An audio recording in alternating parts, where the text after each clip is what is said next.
Okay, let's uh let's do a little short feedback session. I am still kind of recovering, but I'm my ears are better again, so we'll do a feedback session tonight and see how it goes. I'll go for as long as I can handle. um, welcome. Let me. Let's do that. Let's do that.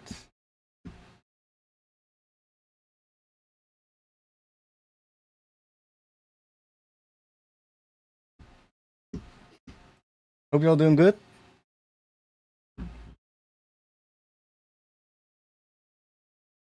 Over the last few weeks, month, I guess, I've been having some more symptoms from my ear issue, my hearing problem. Um, I have a condition. I talked about it last week in the stream as well, but I have a condition called Meniere's, and it basically means that every once in a while I get these episodes of worse hearing and worse hearing loss, and it's pretty annoying.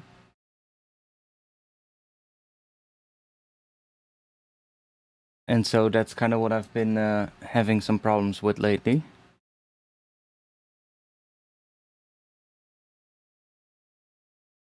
It feels better again now, but like I said, I don't know how long I'll be able to handle listening to music for a long period of time. I'm gonna try doing it on my speakers today because that just feels better than headphones. Um, so I will have to mute the mic when I'm listening to a track, but hey, we'll see how that goes.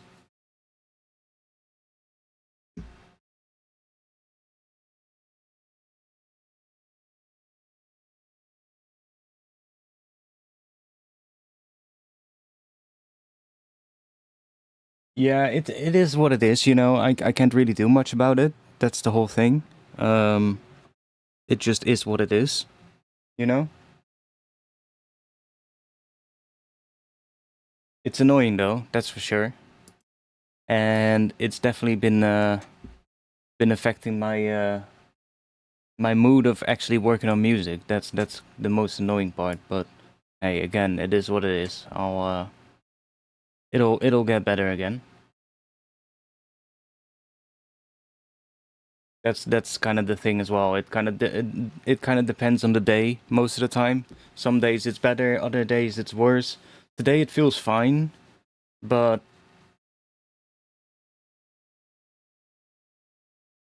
you know that still can change. Sometimes it comes up like halfway during the day. Other times I wake up and I'm like, yeah, okay, today is a bad day. Today I woke up fine, so should be good.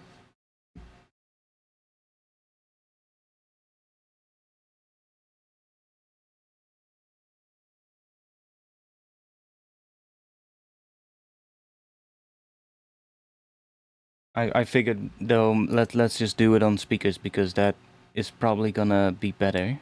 Um, I definitely noticed over the last weeks that headphones are a lot more tiring on my ears. So when I use headphones, I'll probably not be able to go for that long. But with speakers, I think I'll manage, at least for a couple of hours.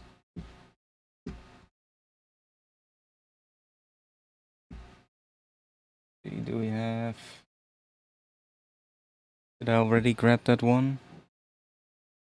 Oh no, I didn't.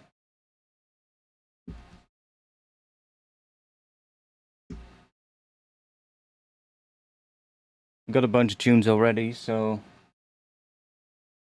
let me grab the last one.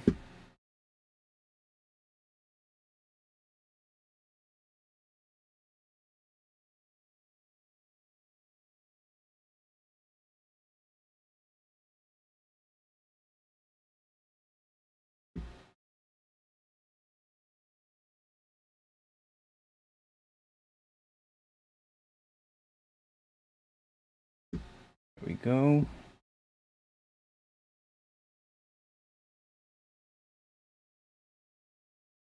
I'm gonna try to do a better job taking care of ears using earplugs at shows, but it's tough. Yeah, I get you.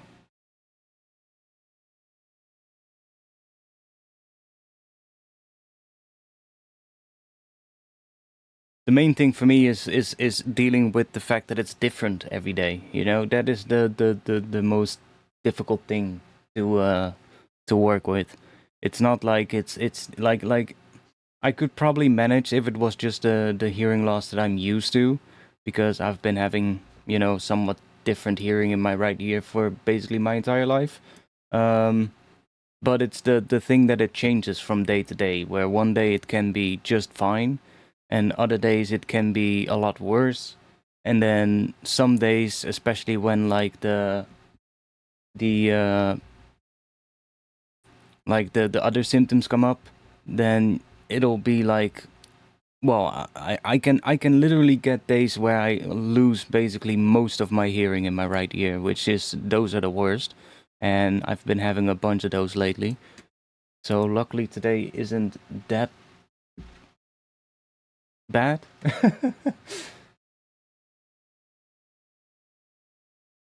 But you know, it is like I said, it's kind of difficult to deal with. Um, do you use any eardrops? No, I don't. Anyways, let's do that.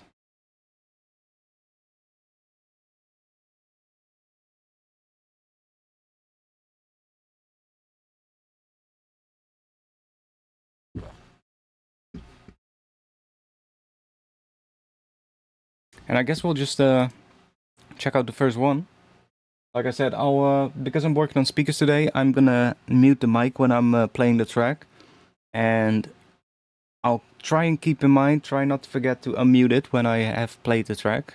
If I do forget, then just give me a shout in the chat, because you know the deal. I might forget. They help for sure. I'm not sure if they will help with what I got actually.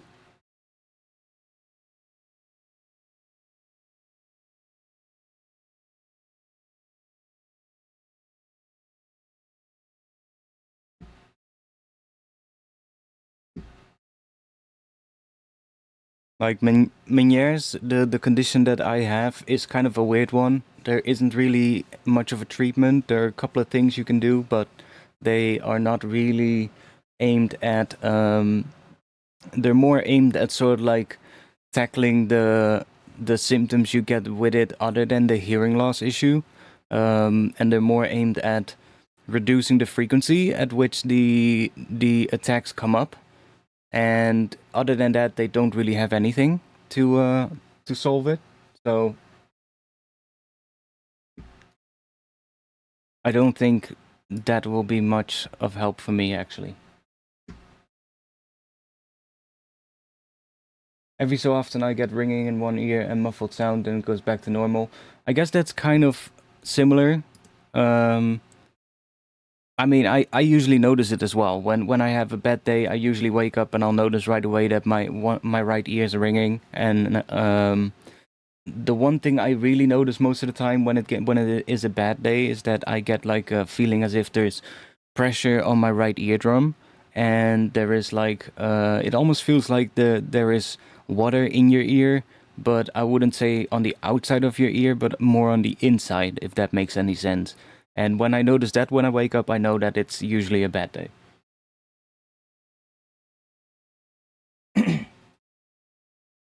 Which today luckily isn't, so we'll see. Let's do the first track and see how I manage. So I don't know for how long we're gonna be going for. Might be a short one, but we'll see. Kind of depends on how it goes. Okay. Yo, Angelite. I've just been you know, trying to deal with it over the last few weeks slash month. And it's kind of it is a process, you know. It's a day-to-day kind of thing. Some days I'll be completely fine, and other days it's just going to be worse. And The most difficult thing is dealing with it mentally. Honestly, that's the most difficult thing. Too many tracks, or can I upload one? Like I said, Angel, I just post it, and we'll see how many we can do today. I'll have to see how it goes.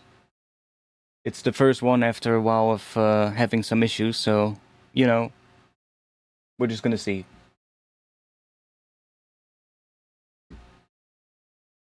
Let's have a little listen to the first one.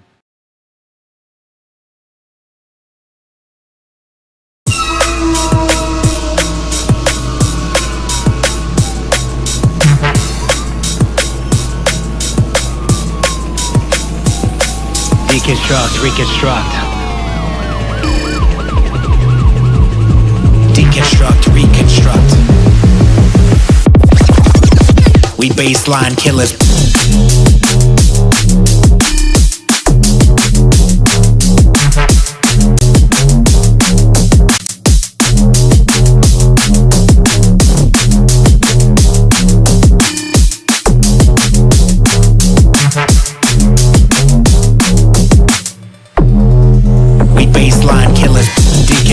Reconstruct, revamp the sound with Fort Knox bricks, foundation underground. It's harder than rocks, sitting solid like steel. Temps rising, mob deep, shorty, something you could feel. Even in the winter when the snow's coming down, with Vita heat rising when the bass is rolling out. The rhythm locks in, then the rhythm run down. Yes, we vibing, arriving at that low end sound.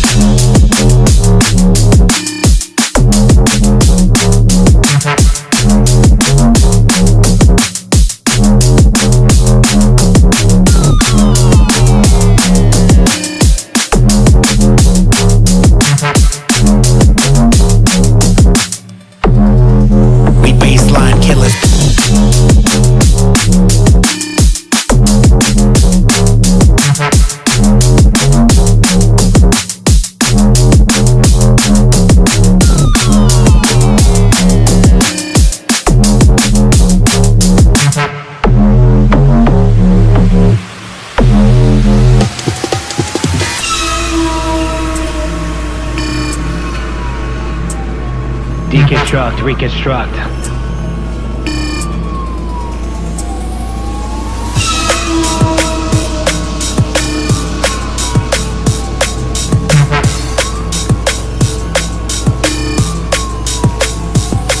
Deconstruct, reconstruct.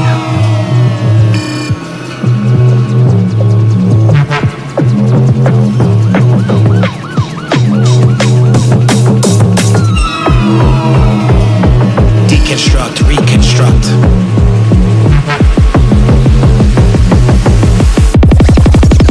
We baseline killers.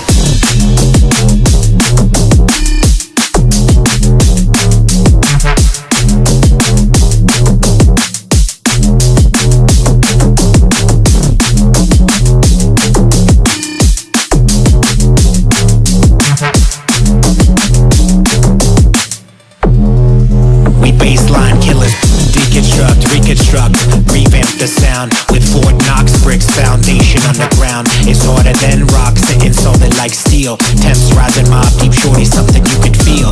Even in the winter when the snow's coming down, with Vita heat rising when the bass is rolling out. The rhythm locks in, then the rhythm run down. Yes, we vibing, arriving at that low end sound.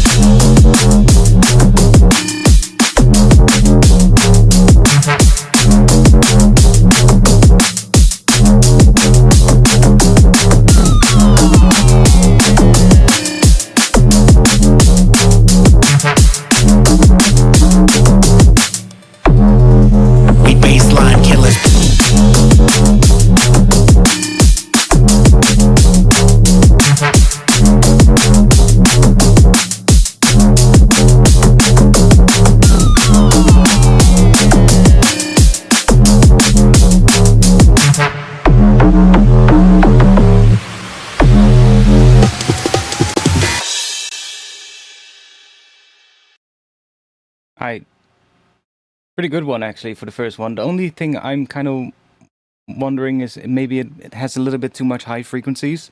Again, I hope that it's not my ears fooling me, but I do think it's a little bit much on the high frequencies, and I think that could also be because it's quite loud. Um, the one thing, so I'm not going to try to comment too much on the mix today, but I do want to. Well, one thing I was wondering about, it could probably be nice to have a couple of changes in the bass line, maybe. The bass feels like it's mainly just the same thing all the way through. And I feel like it could be nice to do a little bit of a change every once in a while. Maybe change the pattern up a little bit, or add in like some other little sort of like, I guess, maybe try out maybe a slight column response or something, or maybe having like a different bass coming in during the transitions, or at least something to kind of spice it up a little bit. I think the vocals are fine. I think the vocals are good. It's mostly just I feel like it gets a little bit repetitive throughout. Like I do like the sound design though. Like the sound design is good. The bass line, the main bass is nice. It's just that I feel like it could be a little bit more interesting all the way throughout. Like maybe in the second half change it up or do something different with it. Other than that, I think it's a good tune though. My buddy sent me vocals and I chopped them up. Yeah, I think the vocals work well. Don't see much of a problem with that, to be honest.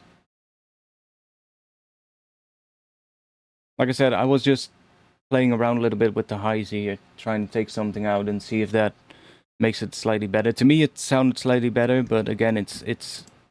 I'm not sure if that is because my ears are more sensitive to high frequencies right now. That might be the case. Although I can see it is pretty loud. So usually when the louder you push the track, the more you wanna be careful with high frequencies because they become really piercing really quickly, and that is something you always want to keep in mind.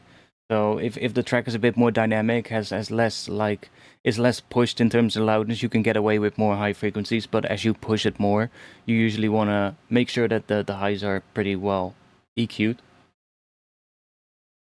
But mostly, I think I would try just making the bass line, or at least the sort of like the drops, feel a little bit more interesting by doing some changes here and there. That's the main thing I think I would try and work on.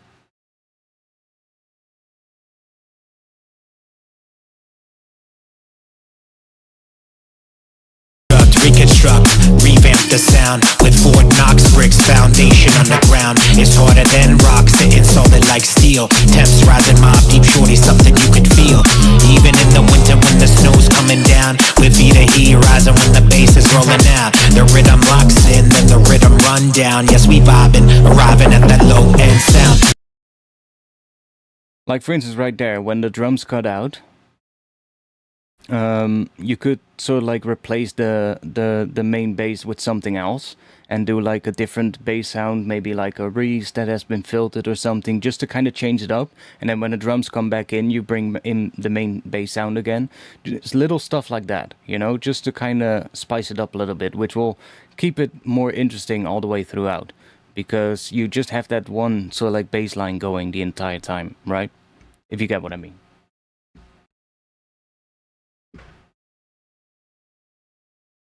Let's see, do we have more tracks? We do have a couple more tracks. Let me grab those real quick.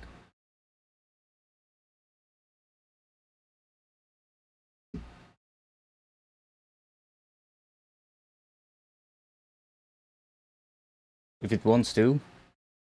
Come on, Discord, you can do it. Yes, there we go.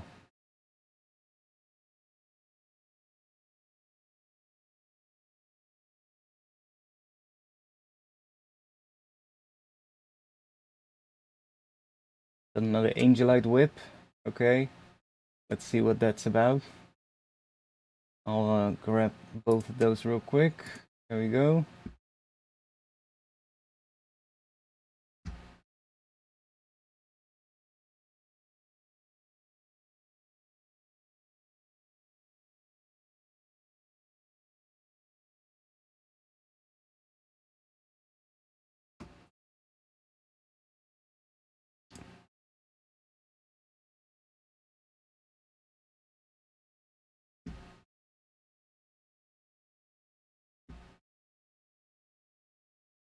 I don't know who this is.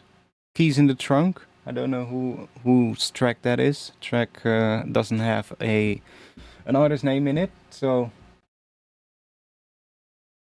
you can check in the Discord. That should be David in the Discord.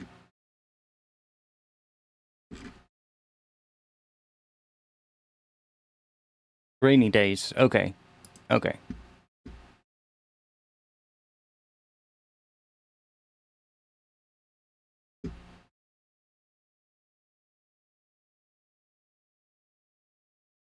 Oh yeah, not forget to unmute or mute the microphone, otherwise you guys are gonna get an echo.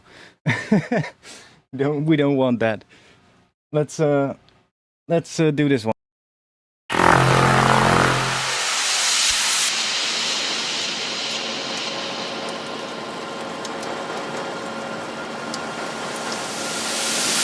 Hey, let's hit the Mickey D's. I want a Big Mac.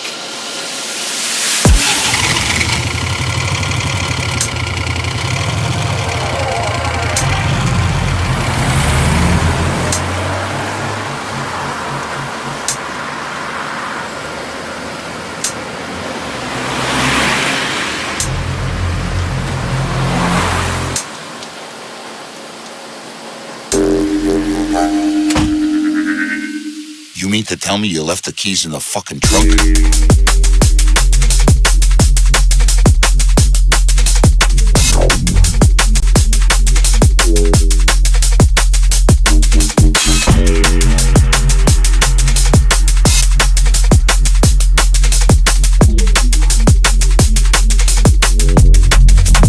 I want a Big Mac.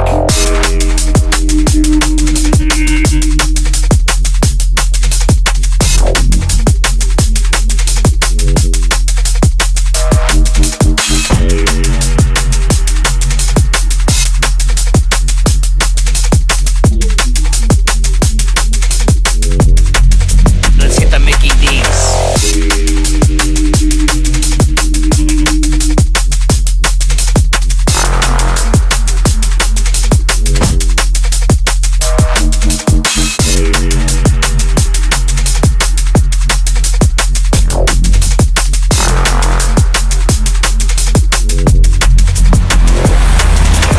Hey, let's hit the Mickey D's. I want a Big Mac.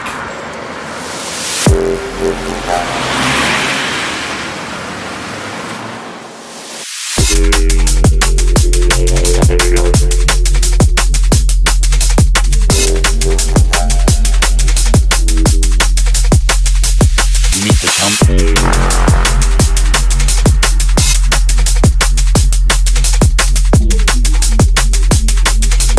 The keys in the fuck.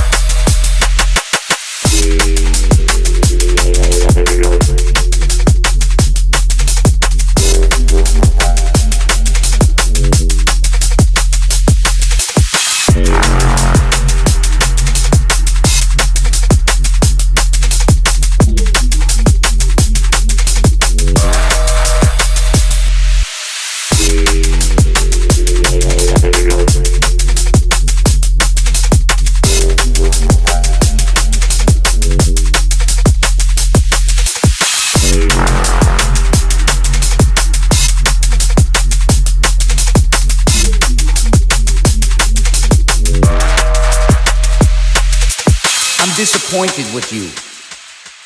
Oh, that sucked. Now I want a Big Mac. I assume the pushing. Wait, let me read that again. I assume the when you're pushing it, take care of your highs is also applying here. I think the main issue here, at least from what I can tell, is I'm not sure what I wouldn't say it's been pushed too much, because when I look at the drop and especially look at the waveform, it still has a good amount of dynamics. It's not like completely brick-walled, but there is also an element that kind of makes it sound like it's been pushed quite hard, which is let's see if I can describe what I mean. So because the drop is pretty minimal, or at least the bass is pretty minimal. Like it's mostly just the sub, and then there's some mid-range stuff coming in every once in a while. It almost sounds like the intro is louder than the drop, and that might not necessarily be the case because I mean, we can see it in the waveform. The drop is louder than the intro, but there is just more stuff going on in the intro than there is in the drop, or at least when the drop first hits. There's less sort of like the frequency content is less full spectrum. Like there is it really relies a lot on the sub and then the drums, and then when the mid-range elements come in, it temporarily fills in that missing stuff in the mid-range, but those elements are pretty sparse within the arrangement, so it kind of gives the ideas if the intro and the stuff in here is louder than what is in here in the drop.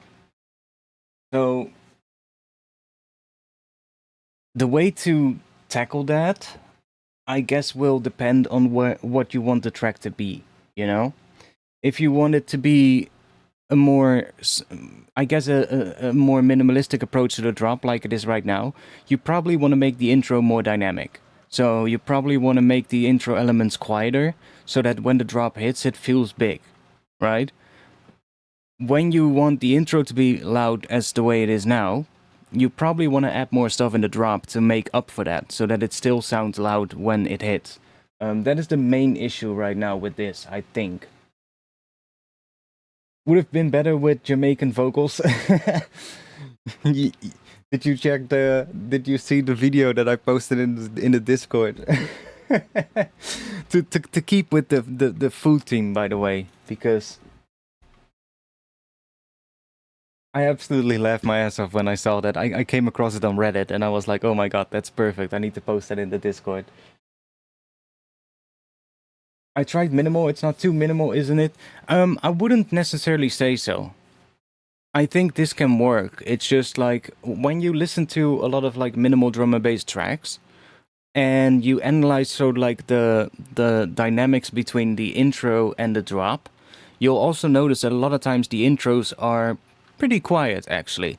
It's most of the time just some atmosphere, just some droney kind of sounds that are sitting quite low in the mix, and that they do that because when you then have the drop hitting, even though it's a really minimal drop, it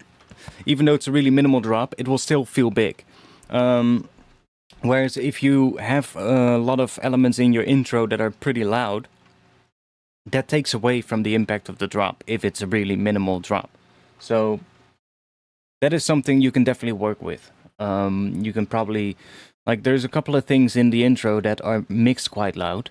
And maybe, you know, sometimes you also have to, like, if there's an element in the drop that sits on the sub and you want to use that in the intro, it could be a good thing to do. Just make a copy of that sound and then just put it in the intro, but at a lower level. Or maybe put some reverb on it and put it more in the background and put it on a lower level, so that it still sort of like bridges the intro and the drop together, if you get what I mean, but doesn't, you know, play those elements at their full loudness, at their full volume.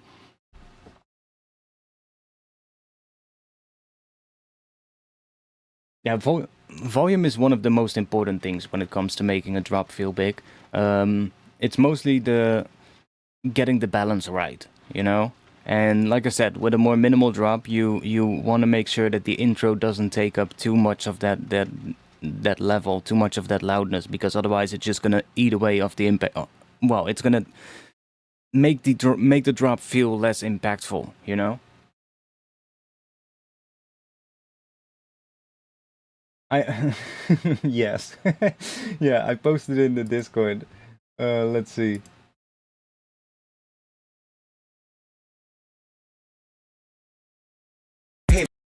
Man, I'll take some of that.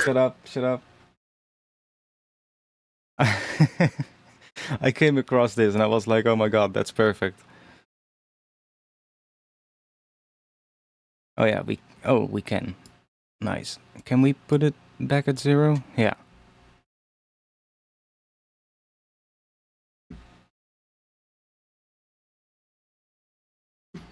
I feel like this kind of applies here. It also has a food theme. But it's just a funny video. But I kind of found it Hey quite. man, I'll take some of that curry goat rice and peas. Hey man, I'll take a curry goat rice and peas. What one, brother? One, give me a curry goat rice and peas. Road God, you don't know me, brother. You want a curry goat rice and peas right now? Get at me, brother. The man, me wanna eat some food that you got there. One, give me a curry goat rice and peas. Me wanna eat a little curry goat rice and peas. Me wanna eat a little curry goat rice and peas. Me brother, one, give me curry goat.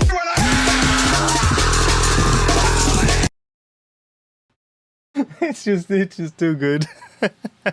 I mean, I'm gonna be honest. The dude's voice is actually good for this kind of stuff. But I came across it. I was like, what the fuck is this? Especially the first part. It's just absolutely weak, and it's just like, what the fuck is this? And then the end just fucking killed me. I had to put it in the Discord. It's just perfect. Just to stay with the food theme, you know. I mean, talking about the food theme, I'm not sure if I think the vocals are that great in this. In the track that we played on stream, like, I guess it's a bit of a funny kind of vocal kind of thing. Usually, it's not really my thing. You know, do with that whatever you want. It's kind of more of a kind of more of just like a personal preference. Like, to me, the vocals don't really do much for me. Like, they're there, and they add something to the track, but, you know, a vocal talking about wanting a Big Mac, you know, it's not really something that makes me go, yes, that's a nice vocal. But, you know, that is just me. I don't really necessarily give much about, you know, trying to be funny with a bunch of vocals. I mean, it can work sometimes, but that is just my own personal taste, I guess, with that.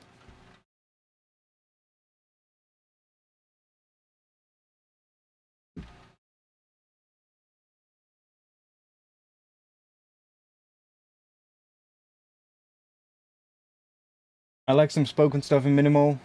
Yeah, I mean, definitely minimal style drum and bass can definitely work well with vocals. But, you know, I usually like it more when it's either like some almost like some hip hop kind of style vocal that is just a phrase or something, or sometimes even like something that is sampled from a movie or something like that. Can usually work pretty well. But I was more talking about the lyrics of this particular vocal. You know, it doesn't really do much for me.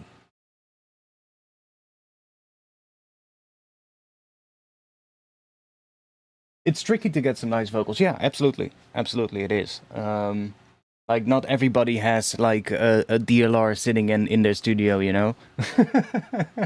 Would be nice.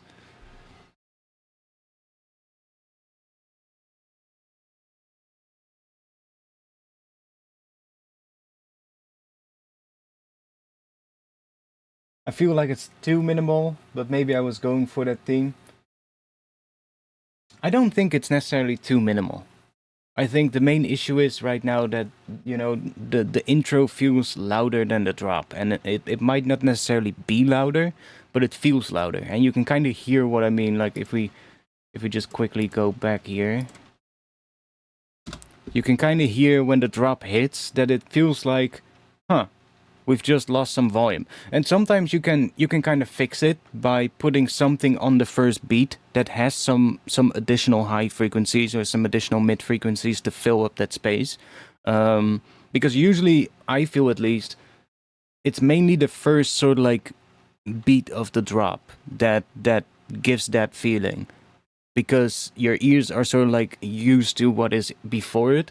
They're listening to the intro, they're listening to what is in there, and if then the first beat of the drop lacks that same kind of, I guess, that same kind of the frequency spectrum, it immediately starts sounding more quiet. Especially if the drop is really just relying on sub and not necessarily on too much mid-range stuff. So maybe just having like a mid-range sound hitting on the first beat and then going into just the sub can also work to fix it. You know, it doesn't necessarily mean that you have to make things in the intro quieter, but you can kind of hear it like.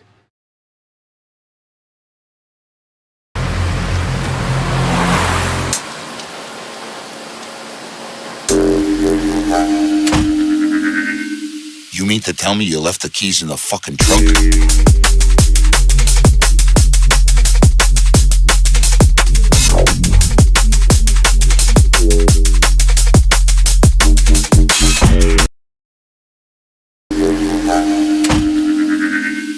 You mean to tell me you left the keys in the fucking trunk?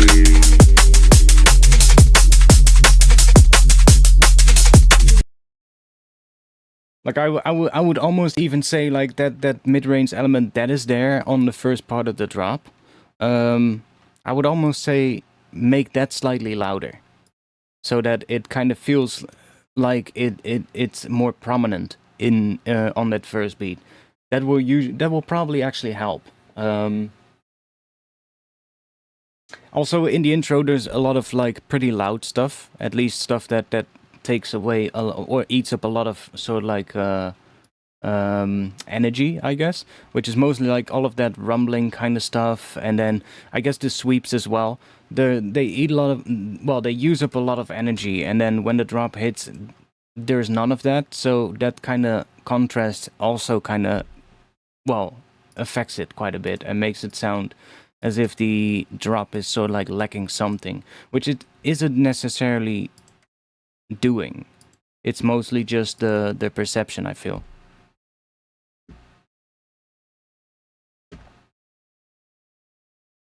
Okay, another one, we don't know whose track it is, because the file is not named properly. Let's see. Let you down. Who sent in that track?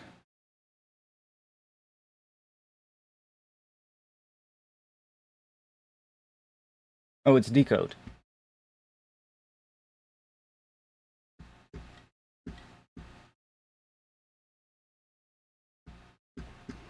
It's Decode.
I don't think it's too minimal.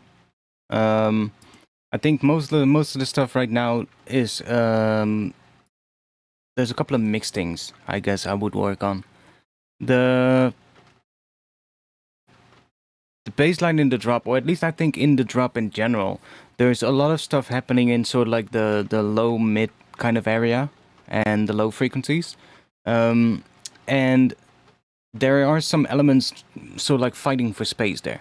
So I guess one of the things with it is I think the bass line is more like a Reese kind of, a low pass Reese kind of thing. And because of it, you have the low mids of that and then the sub, right? And I feel like because there's a lot of that there, I can hear that the kick is sort of like fighting for room with that a bunch of times. Sometimes the kick is pretty well. Sometimes you can hear it pretty well, and other moments you cannot. So that will probably be something to work on. There's also some parts where there's a lot of stereo content, which might not necessarily be an issue, but always be sure. Best way to check is to just listen to the track in mono, and if there's like some elements that that are really important to the track that suddenly are a lot quieter, then that is probably something you want to work on. But I quickly checked. I also, by the way, brought the volume down during the playback because I saw that I still have my volume maxed out in my streaming software. So if you suddenly notice a decrease in volume, that was that. That was still left over from last week's stream where we played some of the new Skate game, and I just maxed out the volume to make up for the quiet volume of the game. So my bad. I completely did not notice that before I started the stream. Maybe a different kick. I don't necessarily think it needs a different kick. I think it's mostly just a matter of mixing the elements in a slightly different way. It's probably just mostly making sure that there's enough room for the kick that you have, which can be done in various ways. Of course, you can sidechain it and stuff like that. I think let me check one more time.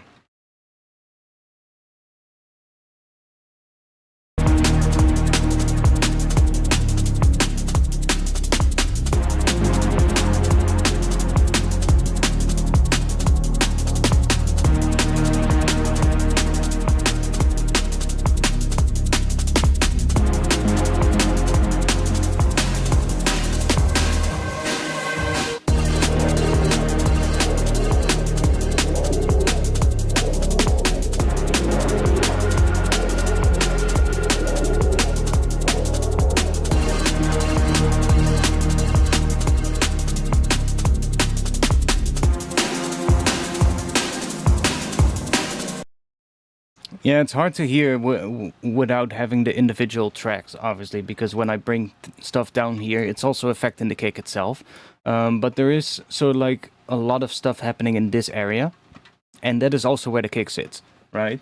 So that is kind of like the main thing I would work on. Like sometimes, especially with these kind of bass lines, you don't necessarily need too much in that area.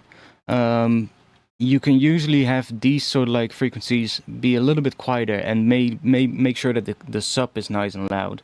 There's also one frequency around here somewhere, this area, that is part of the bass line that tends to become a little bit more resonant and peaks up a little bit every once in a while. And that is definitely eating up a lot of space in the mix. So that will be a frequency that will definitely make it harder to mix with the other low-end elements, which are, of course, your kick drum. So, yeah, exactly, 100 to maybe even up to 300 hertz, somewhere in that area. That's where you want to, work on and put some more effort into. There's also one other thing I noticed, which, might not necessarily be something that is an issue. I mean, I would say take it out because I don't think it really makes sense. You can see it here as well. See this bright line at the bottom?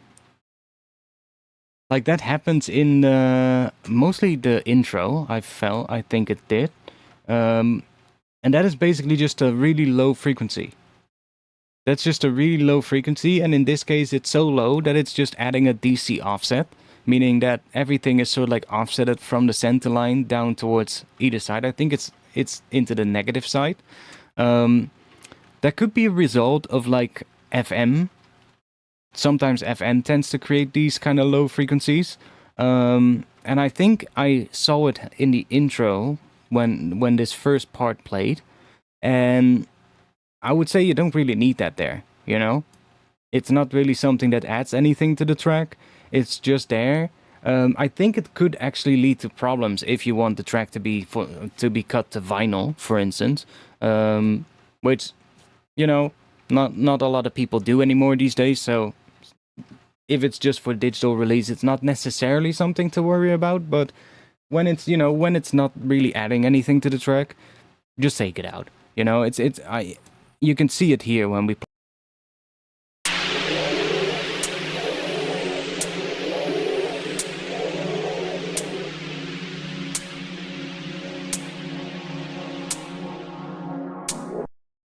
I feel like it's part of the pad, I think, which I don't know how you made the pad. If it's maybe it's a sample, something like that, or maybe it's using some synthesis. Maybe you've used some FM. This is probably in that synth, probably. Yeah, it's in the pad, most likely, because that's what is playing the entire way through here. And that's also what we see here. We can see that sound is just playing the entire way through. So just a high-pass filter on that pad would probably fix that and make it better. Like, it's just an element that is there, and it's not really needed. You can see it as well, because the center would be somewhere around here. See? In the waveform. Would be somewhere around here. You can see that everything is sort of like offsetted below the center line. So it's sort of like all bringing it into one side, which is basically just what you would call a DC offset. It's pigments for the pads, which I believe is FM synthesis. Well, yeah, that would probably create it. It definitely takes away some of the volume or it affects the volume that you have, the room in terms of the dynamics. And it's not really something that adds anything, you know? It's just there. You don't hear it. It's so low that you don't even hear it. I even think it's so low that it's not really necessarily creating an oscillation. And like you can see, it's not sort of like going from one side into the other at a really slow frequency. It's just all shifted into the negatives a little bit. So it's just a really, really low frequency that is even outside of the hearing range of a human to begin with. So will it show in the spectrum? It probably does. Yeah, it probably does. Like if we look at it here, you can probably see that there's a big peak here at the bottom that is sort of like all the way here, hugging the left side of the frequency analyzer.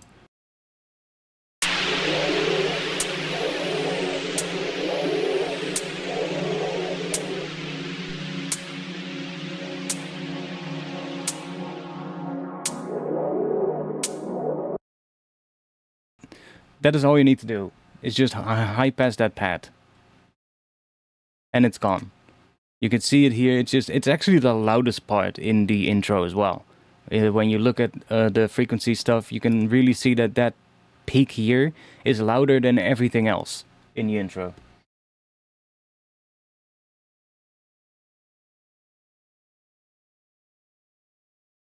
But yeah, you usually get that with FM synthesis. Like if you open up a serum, for instance, and you just do some FM and look at the frequency analyzer, you can see peaks like that appearing as well. It's a very common thing to happen with FM.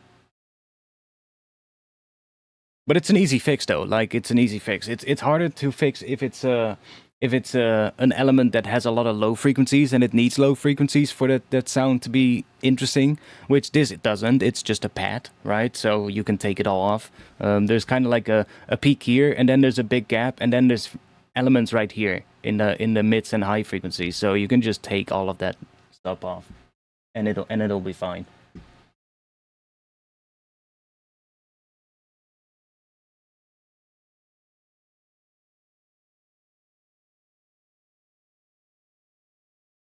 You gotta imagine what it does. Like it basically takes like, if you have the amplitude, both positive and negative, right? So if the center line is basically your speaker being at its neutral position, right? So it's not moving inwards, it's not moving outwards. It's just at its position where it would be when there's no sound playing.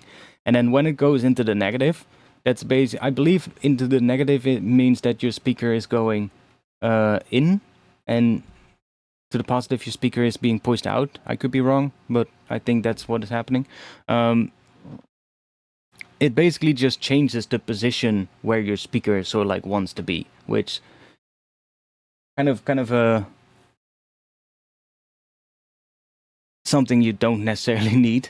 It just sits there in the mix for no reason, you know. It's something that doesn't really add anything. You can't hear it, so just take it out. I believe Dan Worrell had a good video in it. Oh, he probably does. He probably does.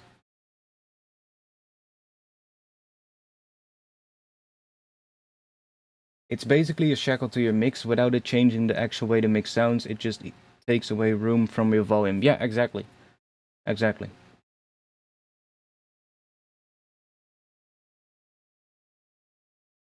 Now, there's a couple of things in the track though that come in throughout, and I feel like it wasn't too much of a thing in the first part, but in the second half, I saw that there was a lot more stuff happening in the stereo width. So there, I would definitely sort of like listen to the mix in mono and see if there's any of those elements that are getting a lot quieter.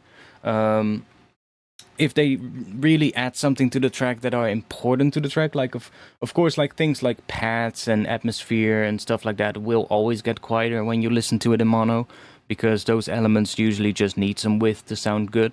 But if it's like a very important part of the track and it gets very quiet in mono, then usually you would, you know, work a little bit on that sound, make sure it's not too wide. But I don't necessarily think that was the case. I quickly checked in mono and it still felt fine. I already threw a high-pass filter on there and it's gone. Yeah, exactly. That's all it needed. Cool.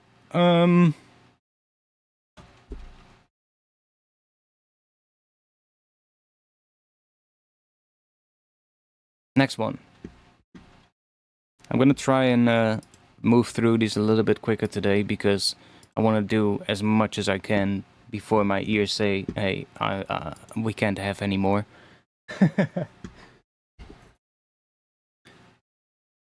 All I Want, by the name I always have a problem pronouncing. Carter? Whatever. Let's check it out.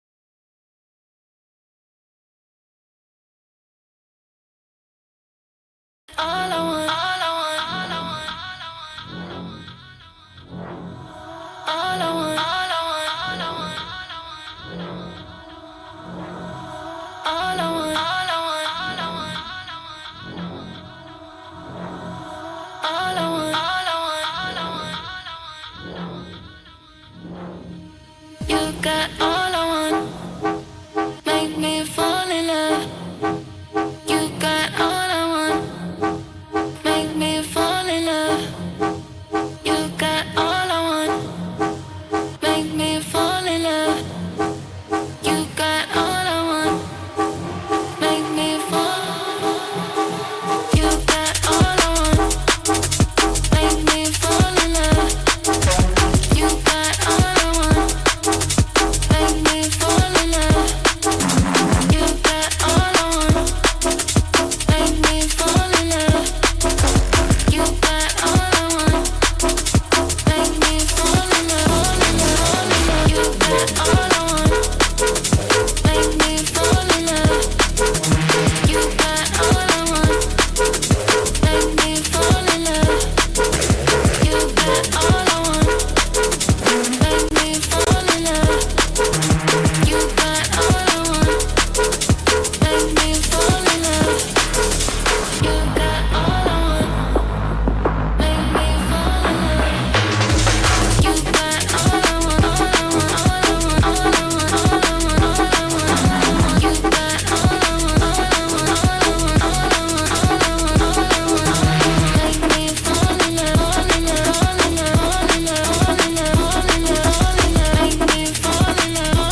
One moment, everyone.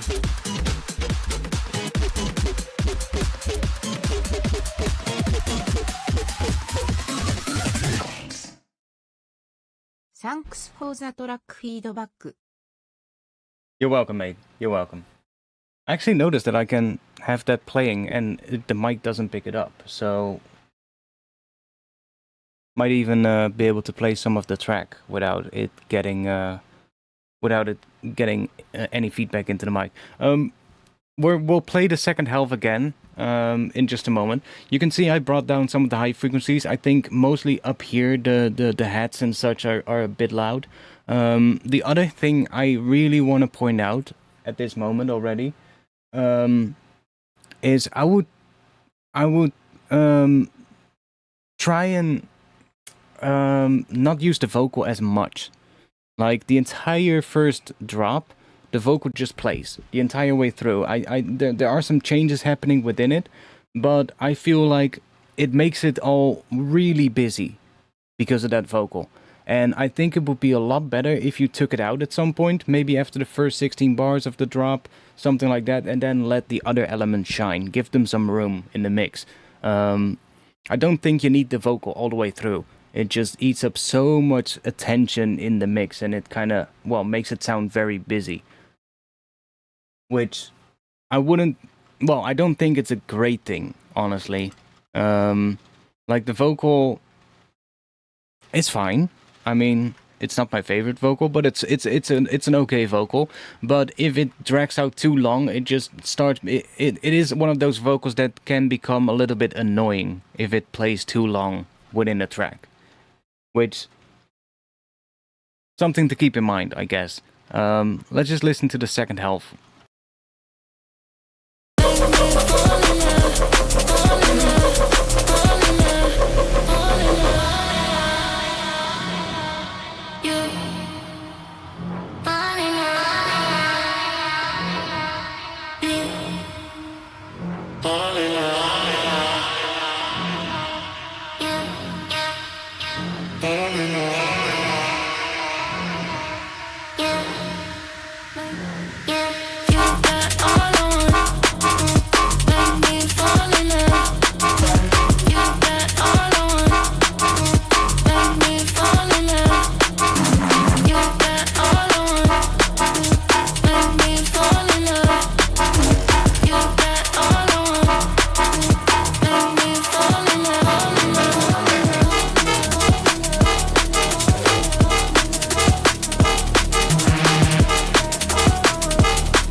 Yeah, like especially during this section where the vocal gets so like repeated over and over again, it sort of like gets chopped a little bit.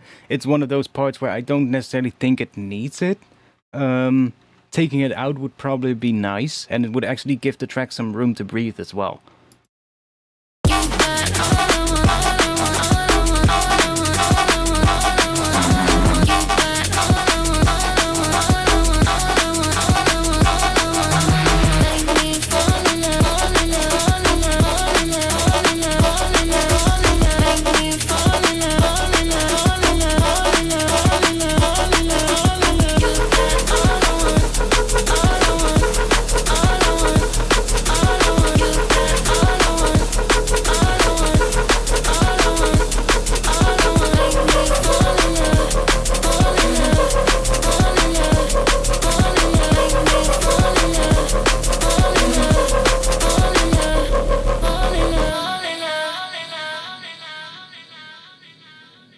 And something that you could actually do is you don't have to take it out and then not bring it in during those sections at all.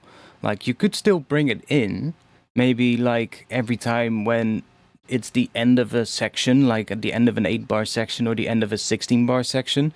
And then during those 8 or 16 bars, you can maybe create some elements that are made from the vocal that works as sort of like fillers, sort of like effects kind of sound. So what I mean is, like, take that vocal, maybe just a word of the vocal or the entire vocal, and put like a really big reverb chain on it, so that you get like a really long reverb tail, and then resample that, and then reverse that reverb tail, and then you can sort of like use that as an FX sweep throughout the section where you take the vocal out. So there's still something left of it that sort of like has that same sort of like frequency kind of content, but it's not there the entire time. And then you build that up into sort of like the vocal that sits right at the turnaround before it ends the section and goes into a new section.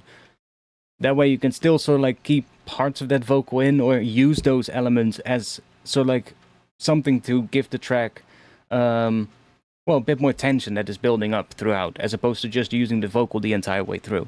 Like, I get what you mean. Like, it's something that I struggle sometimes with as well, is when you have a vocal in a track and you really make the vocal a very key sort of like element of the track, is when you then take it out, it sounds empty, right? But all that you need to do at that point is just put something in its place that is not the vocal, but at least sounds a bit similar to it, so it doesn't feel like something is missing, but it just fills up the space that the vocal was occupying first.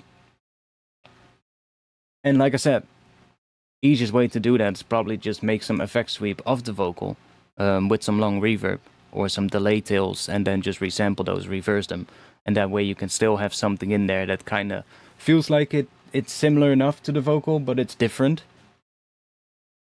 The main thing with a vocal like this is when it's playing the entire way through, it just becomes annoying at some point, and that will make people just skip to the next track. I think other than that though, I think a lot of the other elements are really nice, so I think actually having the vocal not playing in parts would actually not be too bad, honestly. Like, there's enough stuff in the track that sounds good, so give those elements some more room to shine, because, you know, why not? They sound good.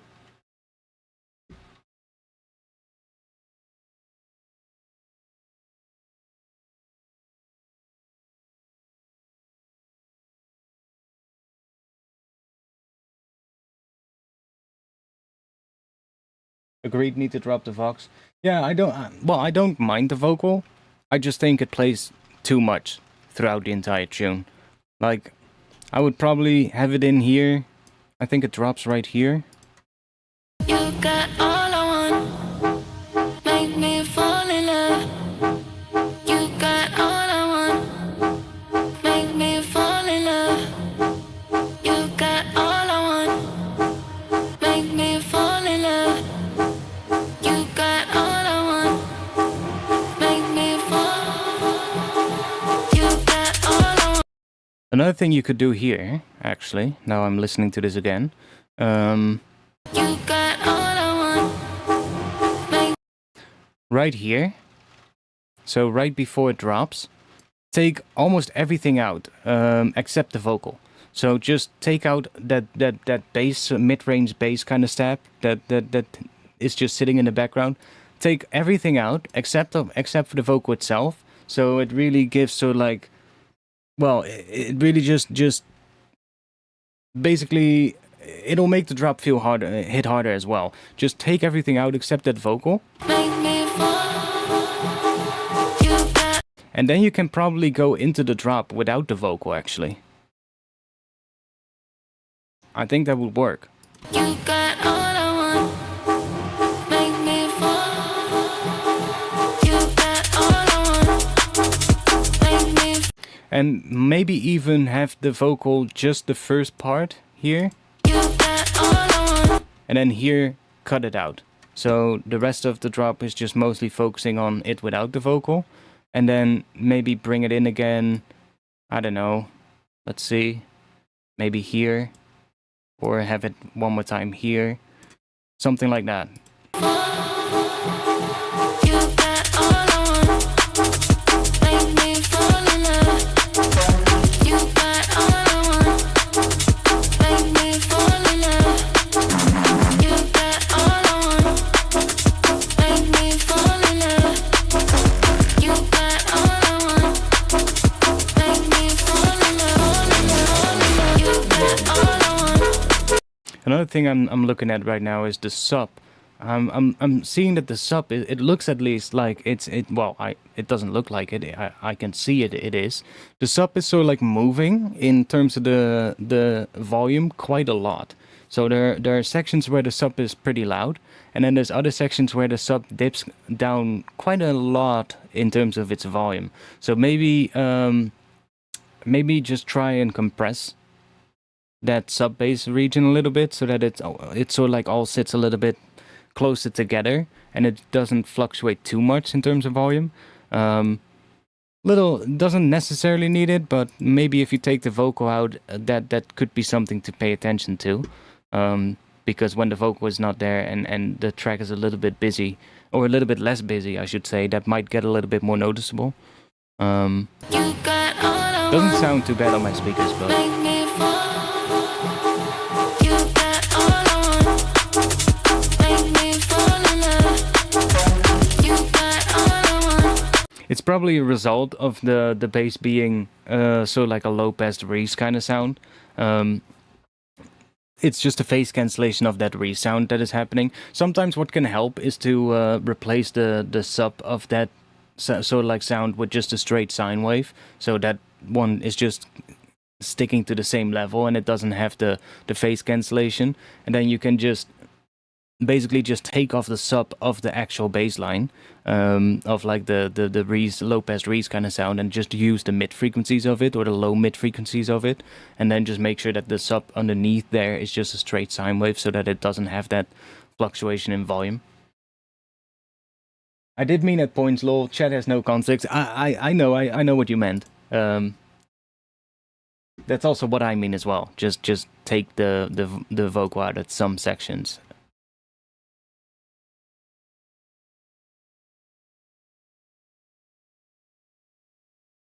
Yeah, I mean, decode. There's multiple ways of getting around that. You know, if you like the sort of like, because the one thing, of course, when you high pass the main bass line and replace the sub with a straight sine wave, the one thing that it won't have is the movement, right? So, when you have like a low pass Reese, there is obviously the movement in the mid range, but that movement is also present in the sub, and sometimes that movement might actually add something to the track. So in that case, it might be a better solution to, you know, compress the sub bass region so that it sort of like condenses that change in volume to a smaller range. But if it's not necessarily adding too much to the track, then replacing it with a straight sine wave is probably a good option as well. Like, there's multiple ways of fixing that. And sometimes even there's also tracks where they do it so like in a different way, where they literally just take the Reese bass and then just layer it with a straight sine wave. And as long as the phase of the sol waves in the Reese are sort of like in phase with the sub, they don't necessarily, well, it still will have a sort of like movement in the volume, but there will always be that straight sine wave within it as well, so it never goes sort of like completely to silent in the sub. That is another way of doing it, but that is probably also the more difficult way to do it, because then you have to keep in mind that the phases of all the oscillators have to be aligned, because otherwise they're even going to cancel each other out even more, you know. But it can definitely still work as well. Like, if you make it in a synth, you can, well, you have control over where the phases start, right? So you can make sure that they start in the same sort of like position, and when the sine wave goes into the positive range, the sol waves also go into the positive range. And then you can still make it work, but the easiest way is just to just layer a straight sine wave underneath it and take those frequencies out of the main bass.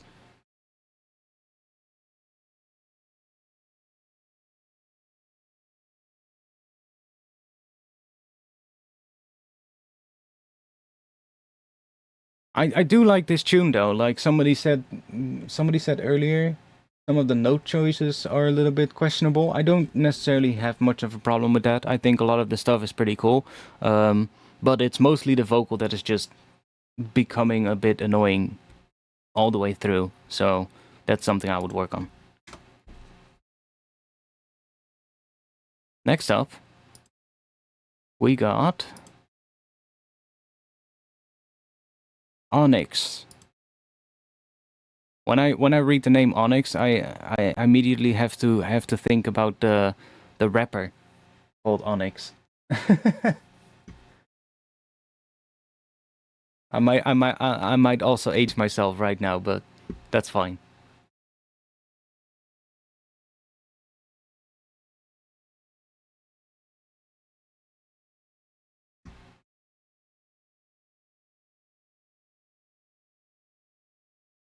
I wish they would add. I wish there was a way to just reset the gain here. Like, just give me an option, reset gain. That would be nice. So I don't have to disable or remove the points. I can just reset them. You're welcome, Matthew. You're welcome. Let's see what this one is. Don't stop.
I mean, this one has a lot of interesting stuff going for it. Were a couple of things I was thinking. There was one thing I wanted to say about the intro. What was it? Kind of forgot. One moment, let me check. I think there was something with the drums that I... Oh yeah, I remember. There is this section here where we're basically going into, I guess, a build of some kind of a way. And then there's the kick drum there.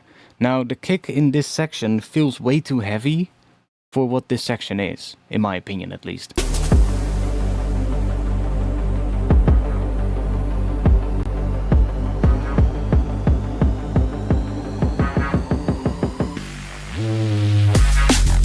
Like I would probably just take take a really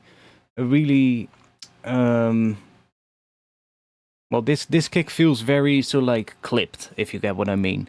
And I would probably just take a much lighter kick for this particular section and just do the same thing but with that kick. Just make it take like a really simple, really well, a kick that isn't really clipped to death, basically, like this one is. I get that it's probably the same kick as in the drop. You probably don't need that in this area. Like, I usually like it when there's a little bit of a softer kick in an area like that. Because, you know, in the drop it makes sense. It needs to punch through the rest of the mix. But in this section there isn't really a lot happening that it needs to punch through. You know, you can get away with a bit of a lighter kick. Oh my god, I just got an ad, bruh. Hey, I need to earn some money anyway, right?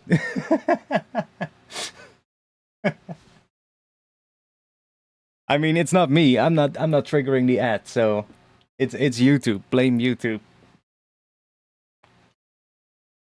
Like these days it's even worse, right, with YouTube. Like you even like channels that are not monetized will still get ads played on their videos, which is absolutely nuts to me, but it is what it is. But it's a live stream. Yeah, I know.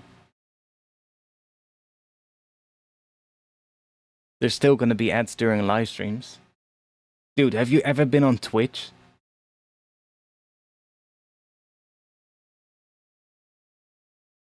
I think on YouTube at least it's still it's at least a bit better to deal with than on Twitch. The only thing, I'm not sure. I haven't watched too many streams on YouTube, to be honest, and also I have an ad blocker that takes care of it, so I don't really get too many ads during watching live streams. But does YouTube still do the thing where if an ad plays, you can see the stream at all?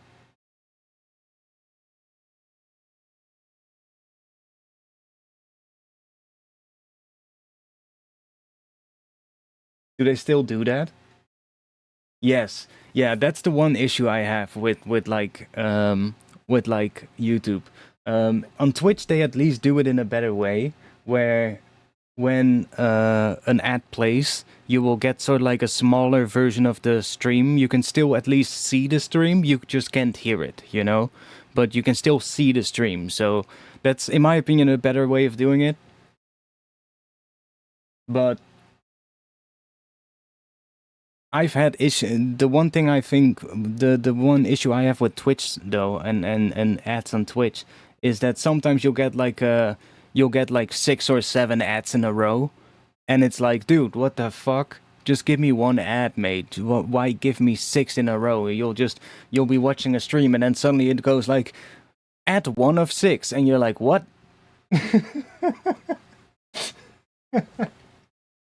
And that's absolutely nuts.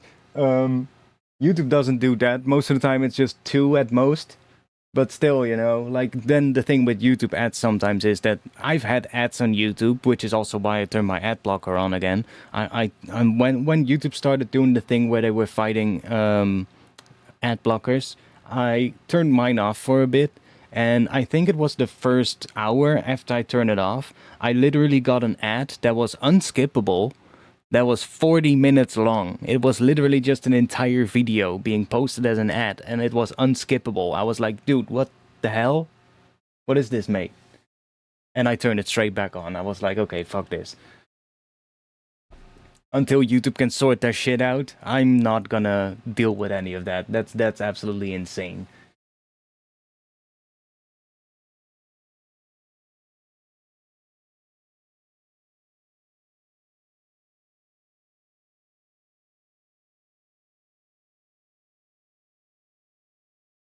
I have 0 ads on Twitch and YouTube and Spotify because of politics? What? I don't understand that one.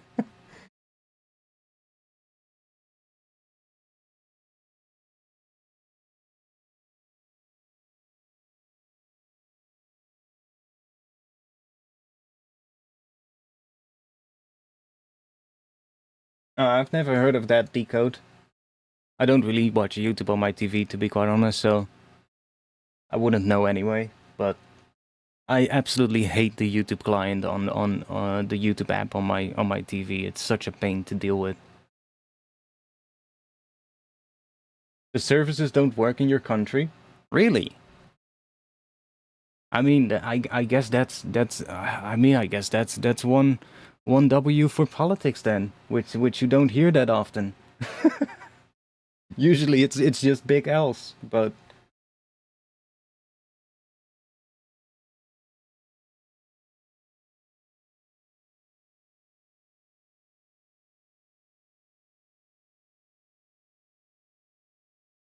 I think the issue with YouTube is mainly that the ads that it serves, it's just most of the time they're absolutely ridiculous ads.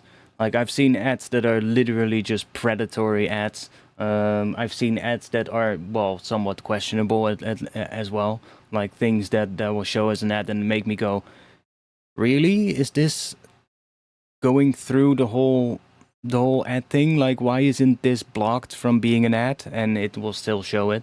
Like sexually suggestive stuff and things like that. Which at that point I'm like, what if a child is watching that? You know, like I get it, it's YouTube, right? And they have a whole separate thing for YouTube Kids, but still, you know, I've seen things on YouTube as ads that made me go, why is this even allowed as an ad? And that is a big problem on YouTube. I think Twitch is not really dealing too much with that, but then Twitch has the thing where they just show you, like, blatantly just show you 6, 7 ads. I've even seen people, when I was watching other streams, just people in chat being like, dude, I'm literally on ad 1 of 10. Which is, again, that's also a bit extreme. But I kid you not, the one that I got when I turned my ad block off for a little bit, and I do have certain channels whitelisted in my ad blocker because, you know, channels that I really like, I will just add to the whitelist in my ad blocker because I want to support the creators, but like I'm not gonna sit here on YouTube and every video I watch just watch like some bullshit ad that just is nothing that I would ever care about. Or even worse, the one that I got like a while back, which was literally just a 40-minute video that I couldn't skip. I literally had to refresh the page for it to go away. Like, I'm not gonna sit here and watch through 40 minutes of ad, which it wasn't even an ad. It was literally just somebody's video that he had submitted to the ad kind of thing and just ran as an ad on other people's, you know, videos. And I was like, what the hell is this, mate? How is that allowed?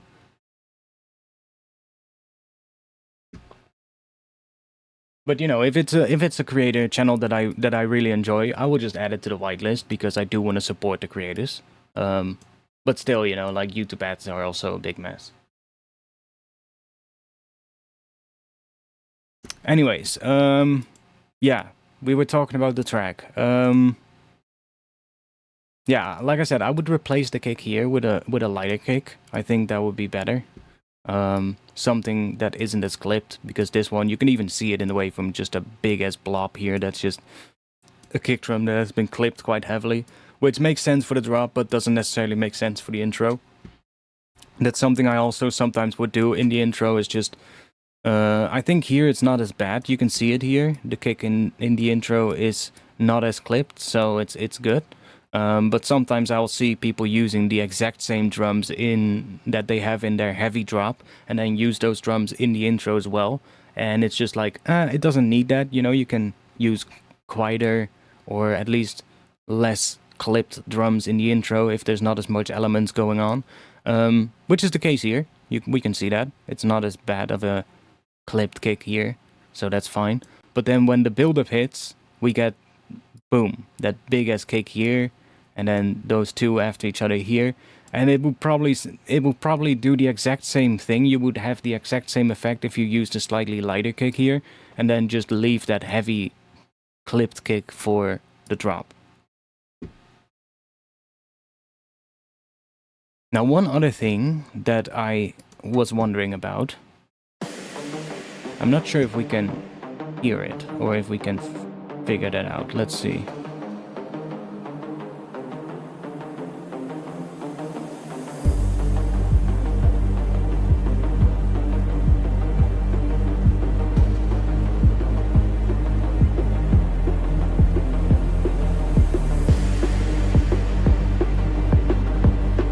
kind of wondering what the bass is doing in the intro here.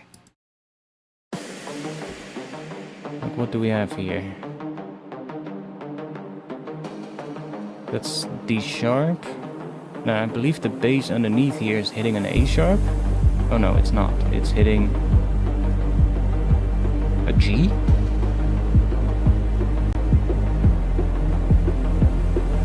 Kind of hard to see with bass, but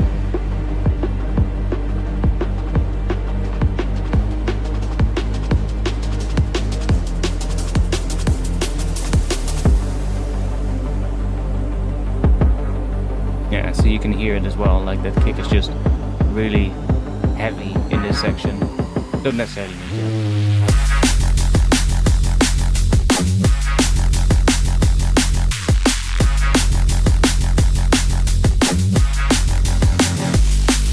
I'm sort of like wondering if what the notes of the sub are compared to what it's doing in the intro. I feel like there's a little bit. It almost feels like the bass goes into a different key, if you get what I mean, compared to what is happening in the intro.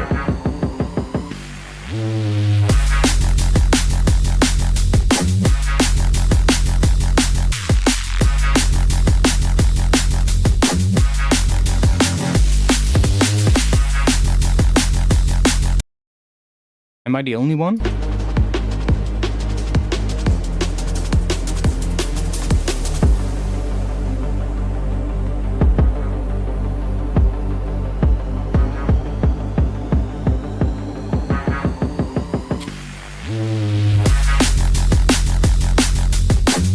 No, it definitely sounds like it goes into a different key when a drop hits.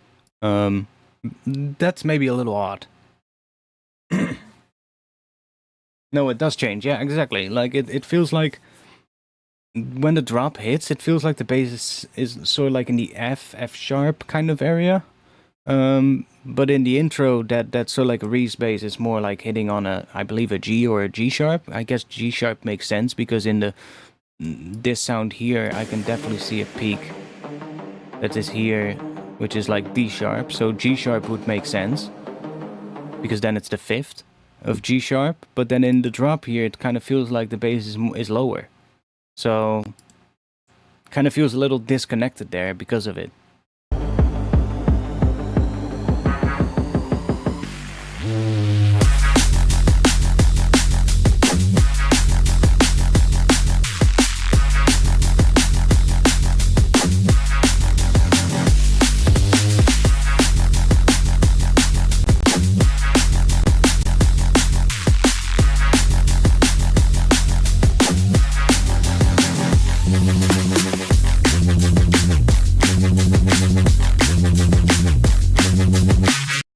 Yeah, but I like what I think would be better.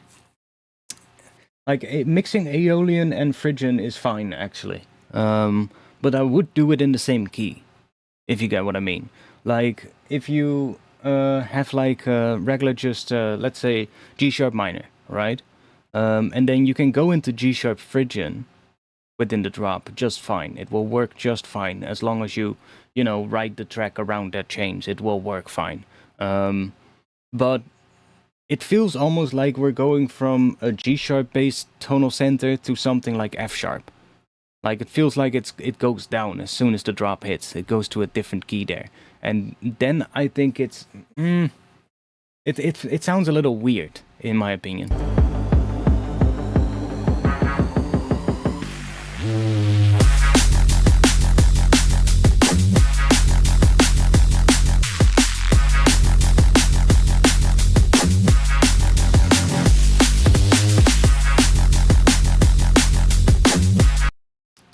I'm not entirely sure what note it's going to. I'm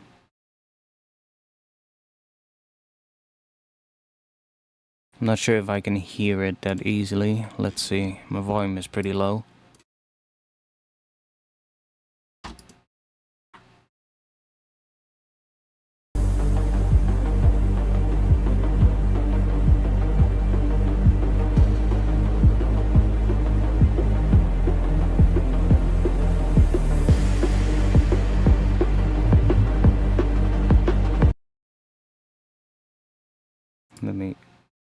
let me actually just grab a saw wave or something. It's a little bit easier to hear. Oh wait, this one. It's a little bit easier to hear for me right now. Okay, so the intro sits more around G, I believe.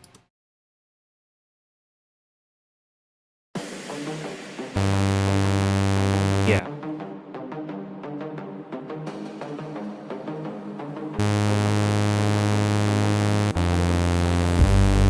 Yeah, the intro goes more from like G to G sharp to F and then back to G. That's kind of what it feels like.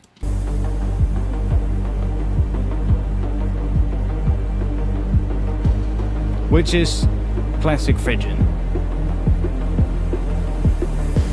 That would just be classic G Phrygian, which is good. That's nice.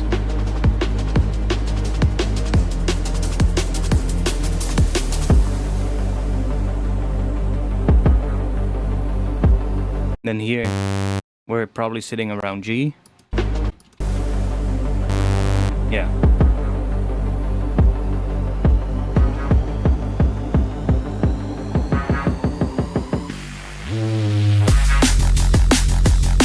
And then here, what are we there?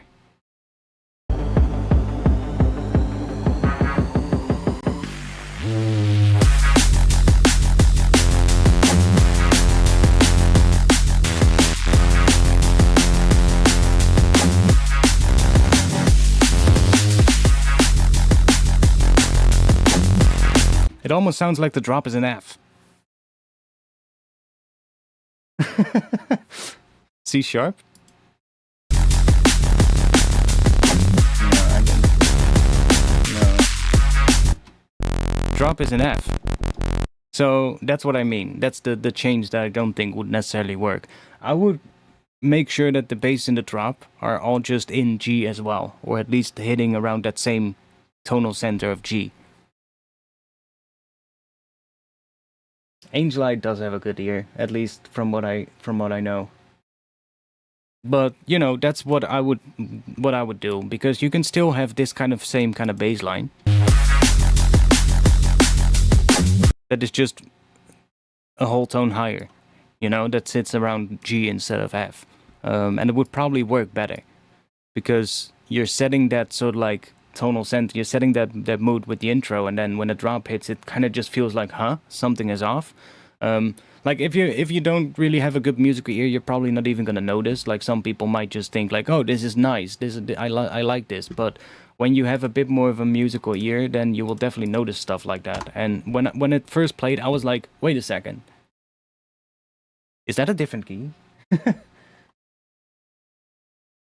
And sometimes it can still work though, to do a key change somewhere later in the track. Like for instance, let's say you have a drop, and then like if you do want to do a key change for the sake of doing a key change, it can still work. Let's say you have a final section of the drop that goes to a different key. If the track is written around that, it can work well. But usually when it does the key change right at the start of the drop, it's a little bit jarring. It's a little bit like, that's an odd choice.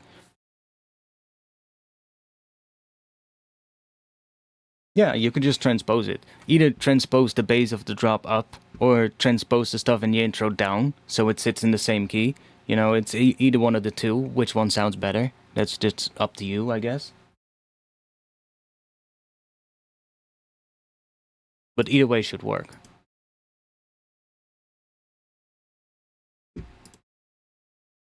Next up, we got Night Glow. Key change for the first drop is sus. I guess, yeah, it just feels a little bit off, right? It feels like it's out of tune, because, well, it technically is, right? It's not in tune with whatever mood or vibe you're setting with the intro. It just suddenly goes into something else that basically you didn't prepare the listener for at all. In fact, you've been, the purpose of an intro is to prepare the listener for what is about to come, right? So if you're preparing the listener to something that sits around the key of G, and then suddenly in the drop you bring everything towards the tonal center of F, it's kind of like, you know, you did something that you didn't prepare the listener for with the intro. and that makes it sound so like out of key. If there is a track and then later in the track it switches to a different key by using using modulation, using a key change, and you're actually writing the track for that purpose, you're writing it towards that key change, it can definitely work. I would say it's a little bit less common in drum and bass or electronic music in general. You don't really hear key changes a lot, but it can still work, if it's done well. I would say it's pretty rare, though. I would say it's pretty rare. It's not really drum and bass or like electronic music is usually not the genre where key changes happen that often. It's not really the kind of thing you hear normally.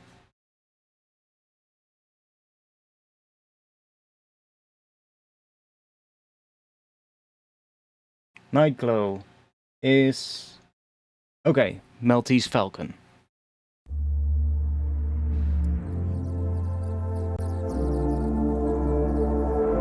I feel like this is something different.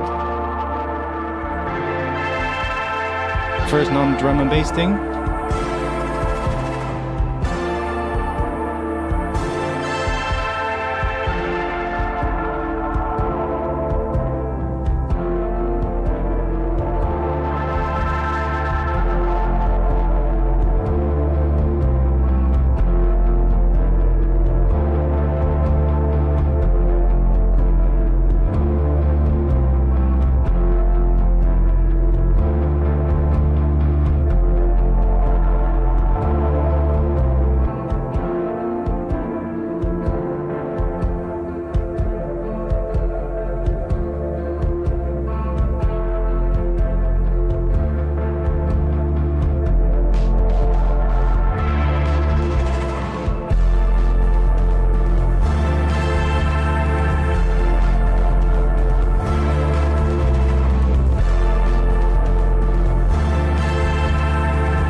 Like, what would we even call this in terms of a genre? Not that it matters, though. Not that it matters. I actually kind of like it. The one thing I'm not sure about if it really needs it is the heavy bass element. There's like some areas where there's like a pretty saturated sub kind of within there. I'm not even sure if it really needs that. I would probably lean more into the almost like ambient kind of vibe. I think that would work really well. Maybe like some piano in there as well. Just give it some space, you know? I do like this kind of sound. Synthwave? I don't know. Synthwave I usually associate a lot more with the... well, I guess maybe a little bit, but... Like usually with synthwave I do kind of think more about like having like some more like electronic drums in there as well.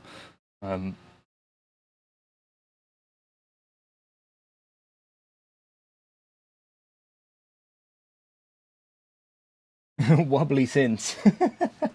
Yeah, maybe. No, like synthwave is usually more like, what is the best way to describe it?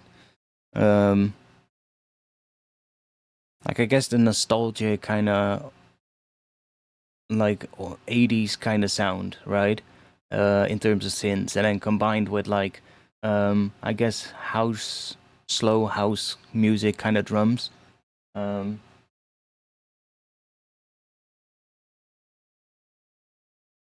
Although I could be wrong, you know, I'm not too big on like genre stuff, to be honest. I just like what I like, you know, regardless of what genre it is.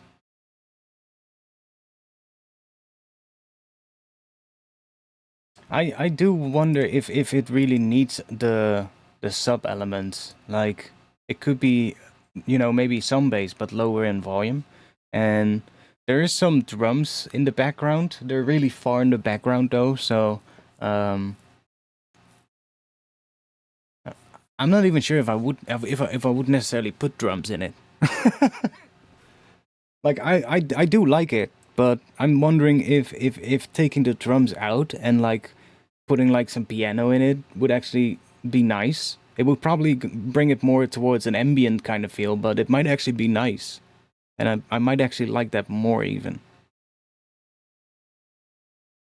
This is 90s kind of sound I hope for. I mean, yeah, I can. It has a bit of a nostalgia kind of sound to it, which is probably the best way to describe it.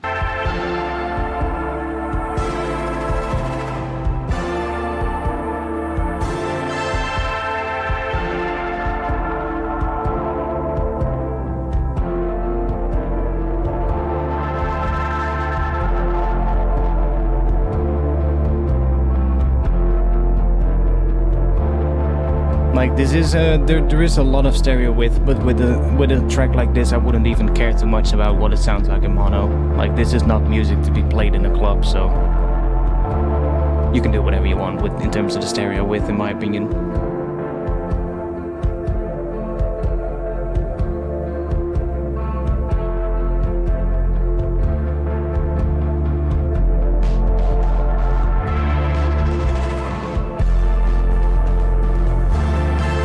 But like the bass feels pretty loud for something like this.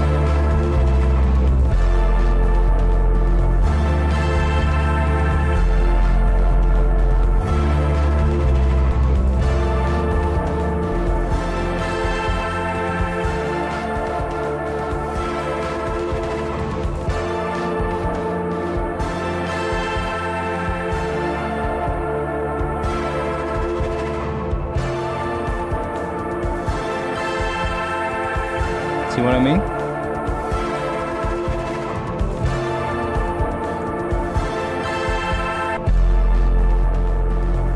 I think I wouldn't even. I think that really saturated sub, I'm not a big fan of in this. I think it takes away from sort of like the prettiness of the other sounds. I probably wouldn't necessarily do that. Maybe something that is a bit lighter to still fill up some parts in the bass there, but you know, that's my opinion. That's my my taste, I guess. And it all depends on where you want to take it, of course. The bass is actually an electric guitar. Interesting.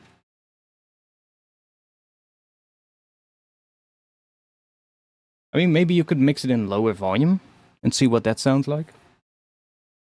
That could be a thing to try out. I do like the really pretty sort of like other elements of it all, you know? What the hell? Yo, plane, you need to go up, not down. I believe there's a plane really low above my house right now. I hope you guys cannot hear that. I hope it's not going down.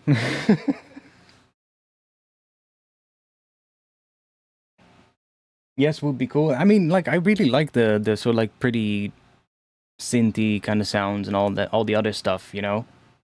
The stuff minus the bass. So, and in my head, I'm hearing like some piano elements as well coming in every once in a while. But, and then you could probably, you know, write the arrangement a little bit around that. So maybe have like some piano coming in one area and then some other elements cut out, and then when the piano goes away you can maybe bring some of the other elements back in.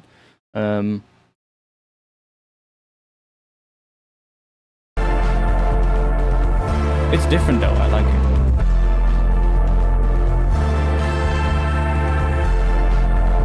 I just feel like this bass is too heavy, too saturated and heavy for what the rest of this is.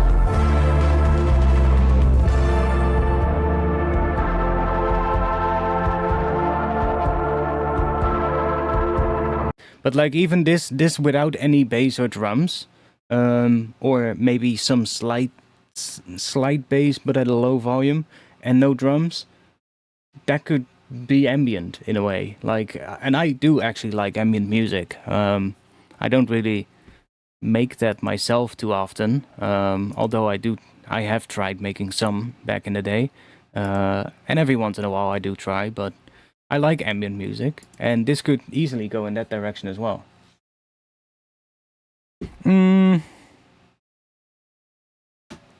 Still a good one though. I like the sounds, so good job on that. Next up, we have X0.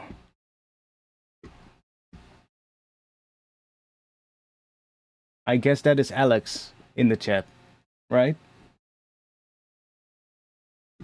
Would make sense, because your name is Alex0.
I feel like this one could actually be slightly louder.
Okay, needs a proper outro though.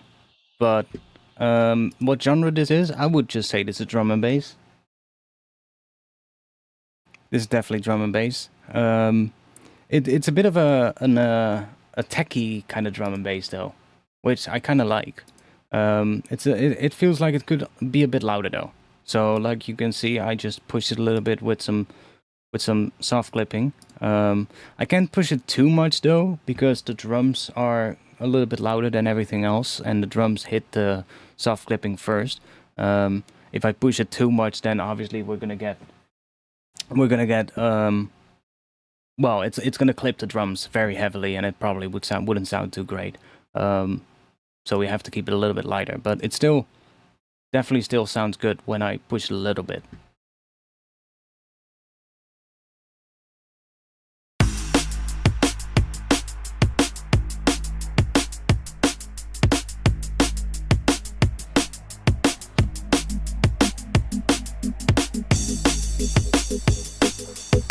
I like the synth coming in here.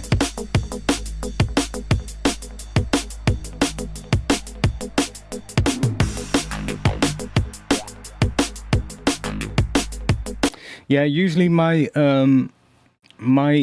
thing, what I would usually aim for is to have the drums sort of like, at least the main kick and snare, just hitting at like 0 dB, so that they're sort of like at their max loudness. And then mix everything around that. That usually works best. You can see when we play it without the soft clipping, you can see that there's still a little bit. This line right here, that is the 0 decibel line. So anything going above that would be clipping, and anything below it.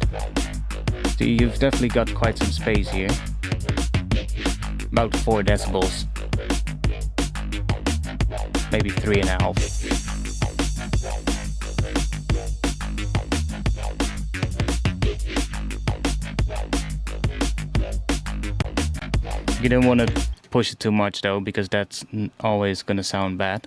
But just a little bit, just so that it sort of like just takes off the very loudest peaks of the drums, so that they sit at 0. And that's kind of what you can definitely do to bring this more up to, so like up to the same level that a lot of other tracks would be at, you know? Like you can take it into an extreme as well, but it's probably not going to sound good. Like if we push this something like that, it's probably not going to sound too great.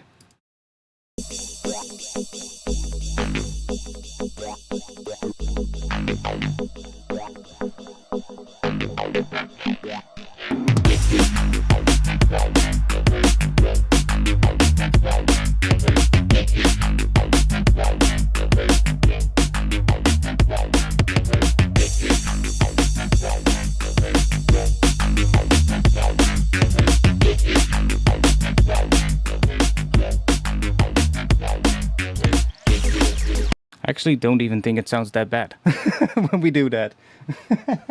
Which is interesting. Most of the time that would completely destroy it, but I actually think it still works. Probably because there's quite a lot of space still between the drums and the other elements. The other elements are a little bit lower in volume, so I guess that's why we can get away with it. Usually drums being clipped doesn't sound too bad. It's usually when the bass starts hitting the soft clipper is when it usually really starts sounding bad. So I guess in this case we can still push it further. It all depends on how loud you want it to be, right? But I usually do aim for the drums to be so like hitting the 0 decibel mark, and then just mix around that to make sure it works. I do like this tune though. Like I said, I really like that sort of like stabby kind of synth coming in. Has a bit of an old school kind of sound, but in a good way.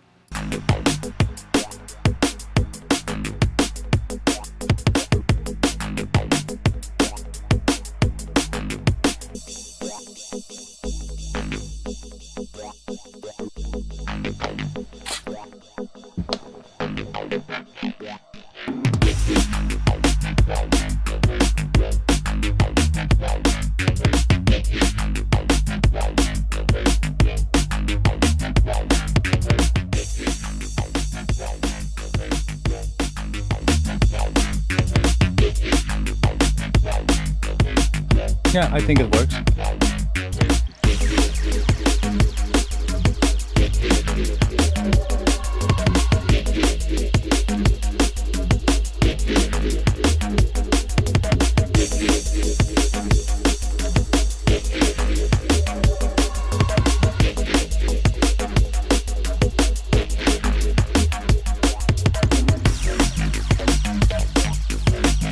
Yeah, I do like the so like techie feel that this bass line has. You know, the mixture of the different well, the pattern, I guess. It just feels very techy in a good way. So that's nice.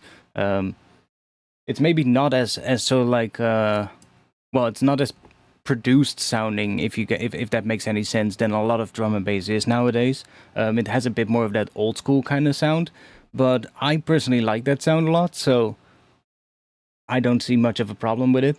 The one thing, like you say, you don't put anything on the master, which the thing you have to keep in mind, of course, like you don't have to push everything as loud as some of the drum and bass is these days. Like a lot of drum and bass these days, in my opinion, actually suffers from the opposite, where they push things too far and they push it too loud because everybody just wants to up each other and just make the loudest fucking tunes. But the thing you will have to keep in mind is that you are competing with tracks like that as well. And the sort of like standard at the moment in drum and bass is, well, very, very fucking loud. That's sadly the state that the genre is in, you know? So when your track is sort of like already like 3 decibels below it, 4 decibels below that, and then it's also still a bit more of a dynamic kind of mix, well, it's just gonna sound very quiet compared to a lot of other tracks. So that is something you have to keep in mind, I guess. Like, I personally sometimes think that the most drum and bass these days is actually pushed too loud. And I would appreciate it if people would go a little bit more dynamic. Because a lot of times, you know, like pushing it too far is just gonna make things sound worse. Sure, it might be loud as fuck, but if a lot of the elements within the track are gonna suffer because of it, in my opinion, that's not a good solution, right? If you're just pushing things for the sake of being as loud as everybody else, you know. And sadly, that is something that you hear way too much of these days. But I really like this.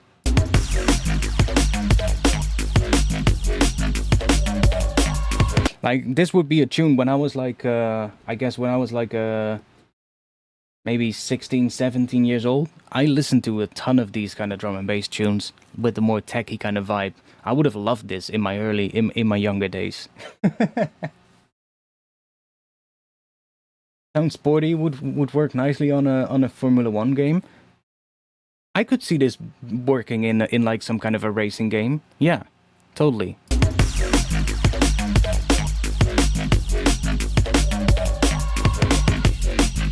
Like even like a Need for Speed or something, you know? Or any sort of like a racing game. Sure.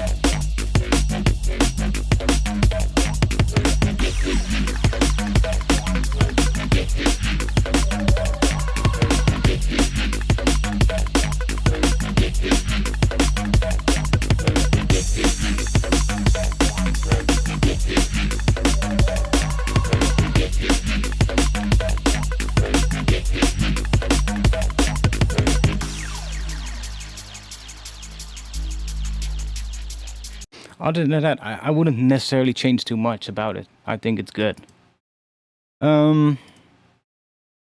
Let's move through these last couple of ones. How late is it? It's almost midnight here, so let's move through these last couple of ones and see what we have here. This next one is mine. Okay, Lotzi, good. Because the file name doesn't tell me.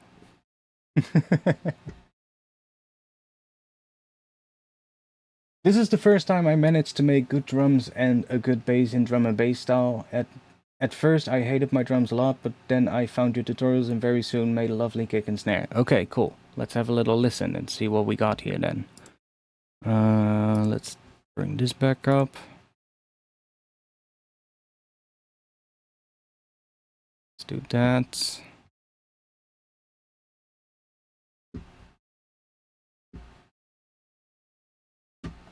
You're welcome. You're welcome.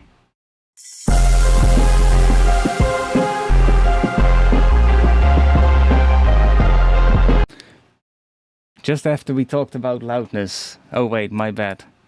We're probably still clipping the hell out of this. My bad. I was just gonna fucking flame you for being loud as fuck, but that was my fault. Oops. Let's try that again.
Actually really like this one.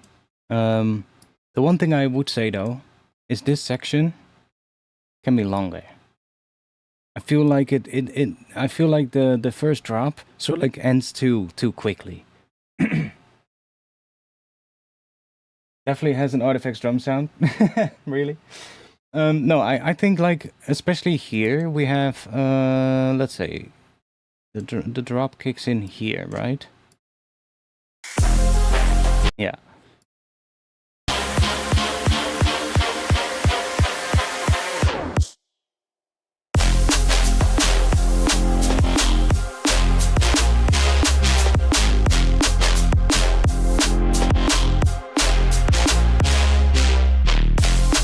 This is fine in my opinion.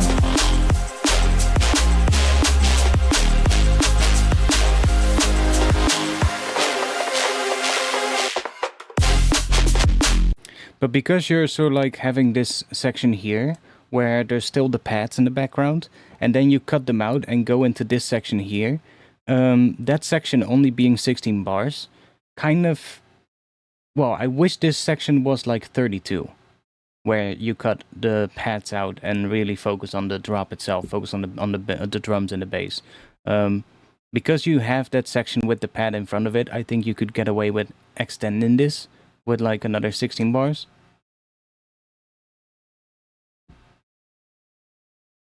Yeah, I'm not sure with the structure. I think structure is pretty good already. But like I said, because you have that pad here, I would probably extend this with another 16 bars and just, you know, make that a little bit longer. Because right now you have that drop with the pads.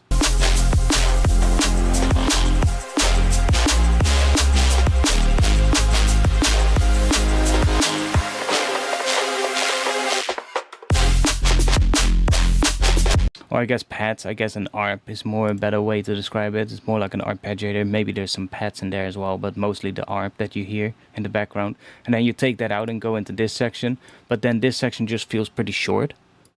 Like I was just getting into it, you know?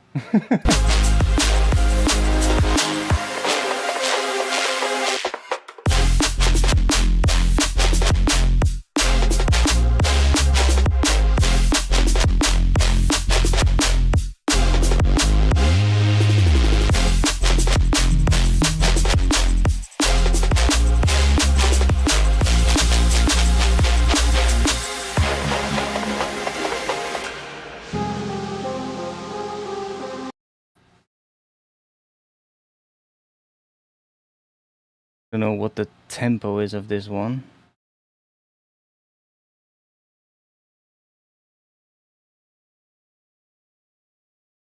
Like we definitely have a little bit of an intro thing here.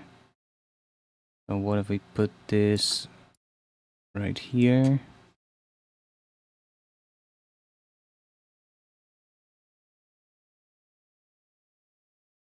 What is the BPM of this one?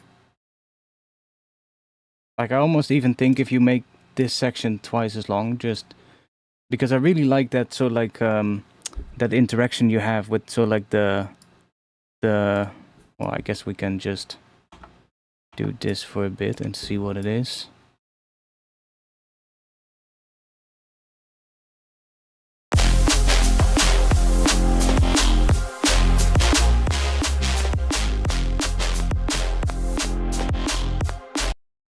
Okay.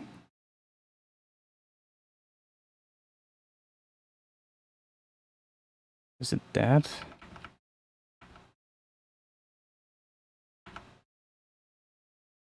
$174 probably.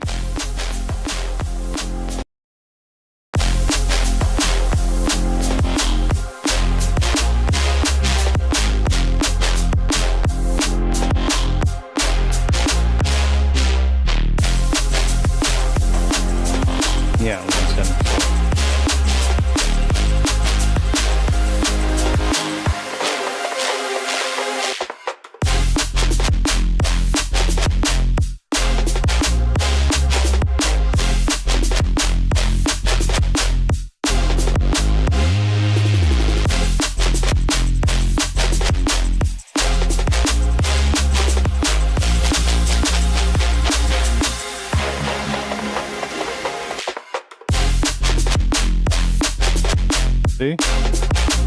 Just have like another section there.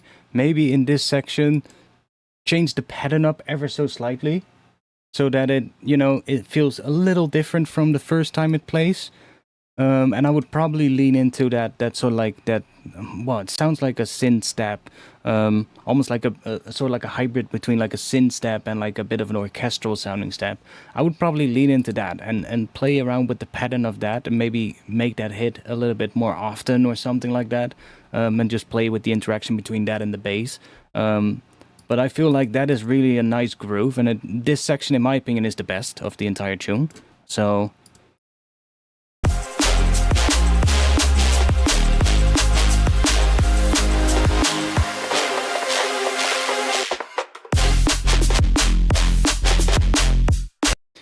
I mean, Lotzi, you can always check this again tomorrow. The stream will be on my channel, so don't worry.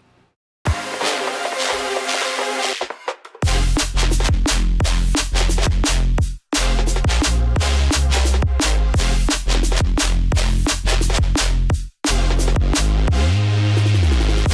think this would work though. Having it just 16 bars longer for that section.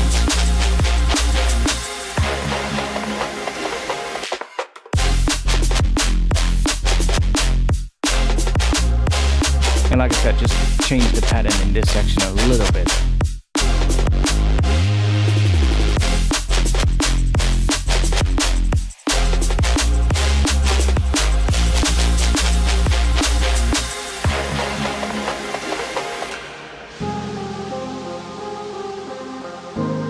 This transition is really nice from the drop into the breakdown. It does fit perfectly, yeah, exactly. Like, it works perfectly fine. Like I said, with maybe just a slight change in this section, and you would be there.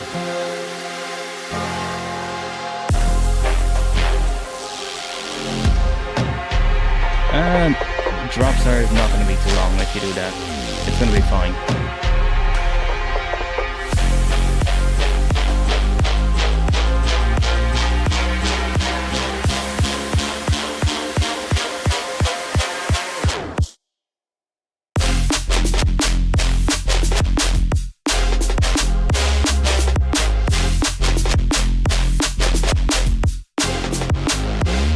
Like, I come from a time when drum and bass tracks used to be like 7 to 9 minutes long, so like, you're gonna be fine if the track is like what would this be?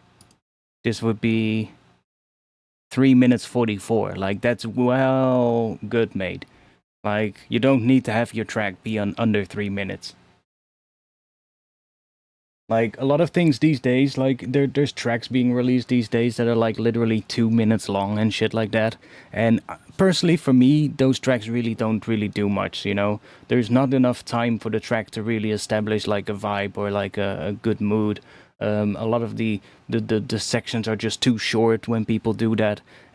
Maybe if the track is one of those tracks where it's just a single drop, maybe, then it can work. But if it's like a 2-drop track, I don't think you need to go shorter than 3 minutes. Like, heck, I wouldn't even care if a track is over 5 minutes long. You know, if the track is good, then it's good, you know? Who cares? Like, the thing these days is, like, especially due to, like, things like social media and TikTok, like music is just getting shorter and shorter and shorter, and, like, I get it. It's because, you know, you want to keep people's attention for as long as possible. Plus, it might also have to do with the fact of how music streaming works these days. Like, people are getting paid per play, right? Or, well, per X amount of plays. And if your track is shorter, then there's a higher chance that they will hear more or play more of your tracks, right? And you will earn more money. But, like, a lot of times it's not necessarily the best for the music. You know?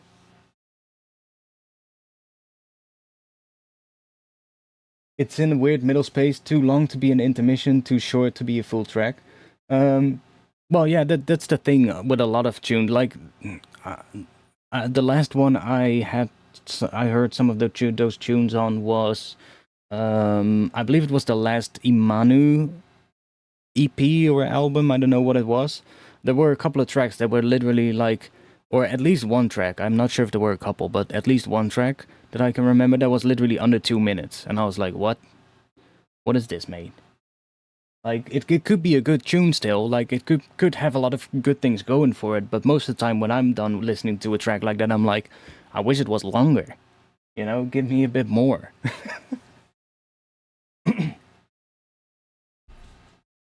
I think it would be fine, you know, and like you can hear, if you have it like this, it still works just fine. I've literally just copied this section and put it here as well. So that section is 32 bars.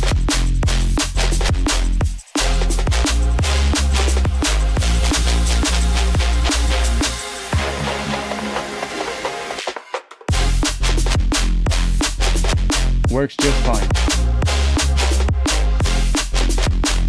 Although I would probably advise to maybe do a slight change in that section so that it's not exactly the same as the 16 bars before it. God damn it, my phone keeps buzzing. Let me put it there. So that's not exactly the same, but you know, just a tiny little change. It doesn't have to even be much, and you should be good. Like, it won't be too long, believe me. It will be good.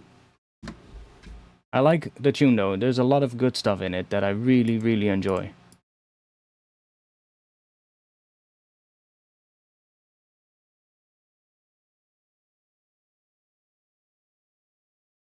Should I do a bass pattern change? I think well, you could maybe do a bass pattern change. One thing you could do, for instance, is when that section loops around. Let's see.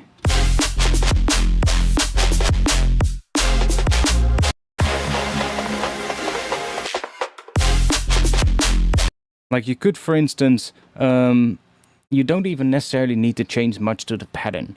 What you could do is take the drums out for just a tiny short section when that like stab sound hits. So there, take the drums out for a bit, make the bass so like, I don't know, filter the bass or something, or do something with the bass that makes it slightly different from what has already been happening. And like I said, it doesn't have to be a pattern change. Could be a pattern change, doesn't have to be. It could also just be a filter being applied to it or something like that, or just some kind of a cool effects chain. And then bring the drums back in after like a couple of beats.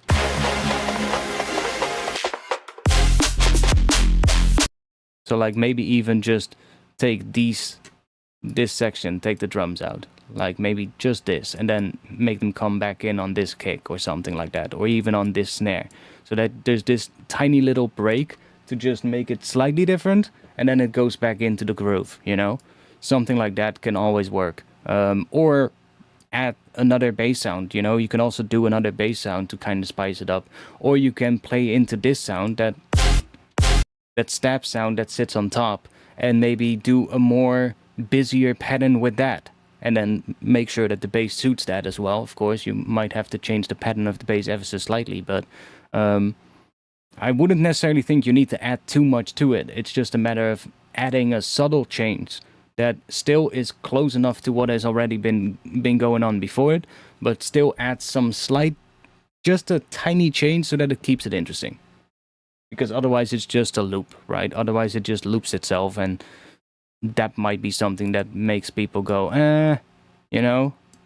It gets a bit repetitive. But if there's a subtle change, even if it's just on the first couple of beats, or if it's something that just changes very subtly from the 16 bars before it, you should be good. And like I said, without this section, it kind of feels like this section is too short, in my opinion. But I also don't care about, you know, keeping tracks as short as possible. So somebody who does might have a different opinion on that. But hey, I like tracks that are a little bit longer most of the time. Cool. Exodia.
Yeah, I think the thing with this one is it's very loud. First of all, you can see I brought down some of the high end because it was a little bit much.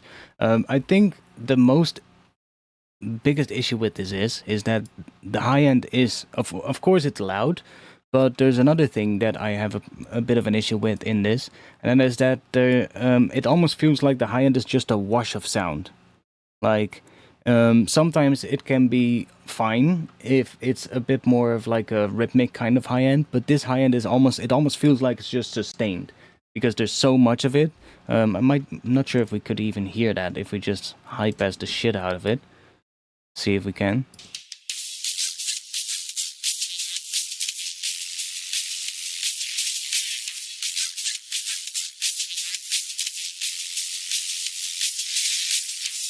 See, it almost feels like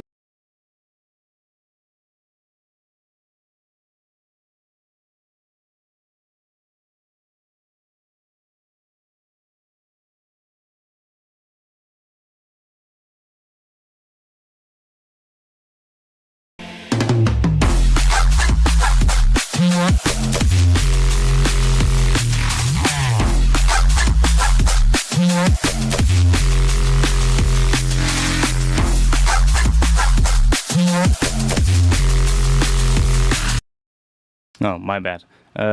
Yeah, like I was saying, it feels like the high end is just like this sustained sort of like wall of sound in the high frequencies, which in my opinion becomes a little bit annoying, especially when it's also pushed really loud like this is. I was just trying to see what happens if we just high pass the whole thing, and you can definitely hear it. Like there's some high frequency elements that are just they're just sitting there the entire time, the entire way through. Yeah, I think it's too loud as well. I think this is pushed too much beyond the point where it actually sounds good. A lot of times, a track doesn't necessarily need to be this loud. And the easiest way to check it is make a version of this track at like a lower level that isn't pushed as much on the master track, and then bring those two bounces, so this one and the one that is bounced at a lower amount of limiting or clipping or whatever you're using, bring them into a same session in your DAW, and just even out the level of the two, so that they sound at the same perceived loudness.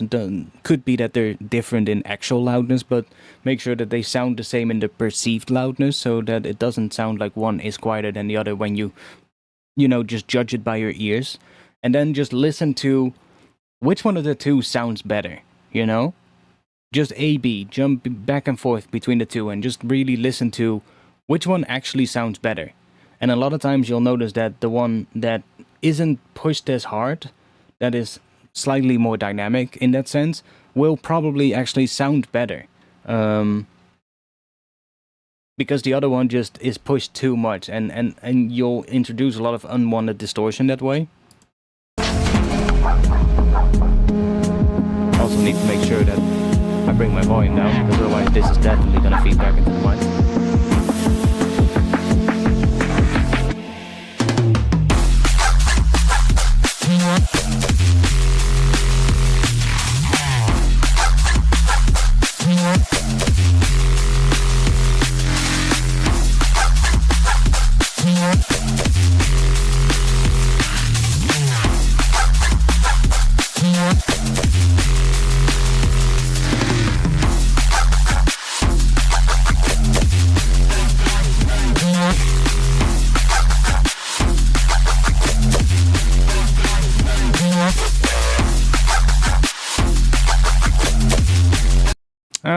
Burr Oak is also one of those artists that definitely tends to push their sound really loud, so I guess that makes sense. I guess that makes sense. I usually it's one of those things, that is just a thing in drum and bass at this point in time. That a lot of drum and bass is just really loud, and it's just pushed to a level that might even be a bit beyond what it should be. That's not necessarily your fault. It's just a thing that is happening in drum and bass and other electronic genres as well. Like when you listen to like dubstep, especially the heavier dubstep, you know, like the bro step. Fuck, I hate that name. That kind of genre, or like rhythm or that kind of stuff. It suffers from the same problem. Is people have just been pushing their tracks louder and louder over years and years just to compete with each other, right? That's kind of what it is. You know, everybody wants to one up each other and make like the next loudest track. And over time, even if it's not intentional, like over time, the tracks just become more and more squashed. And in a way, like I get it, like it makes sense, but we've kind of reached the point now where pushing it even further is gonna degrade the quality of the music. And that's kind of the point where we're at, you know? But still, people are trying to push it more, if you get what I mean. So that's when you get to points like this, you know, where it's just like it might be actually be making the track worse.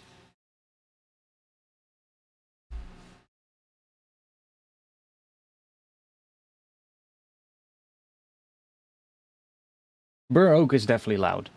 Like Burr Oak does that a lot as well. They push the tracks a lot, but it also kind of, you know, this kind of a bass line also makes it louder quicker because it is a very sustained sound, right?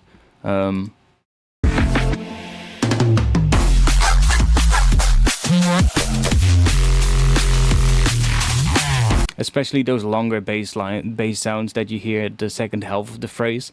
Those ones just, you know, it's a sustained sound. There is already not much room to breathe. So if you then push it really loud as well, it can become a little bit tiring to hear over longer periods of time.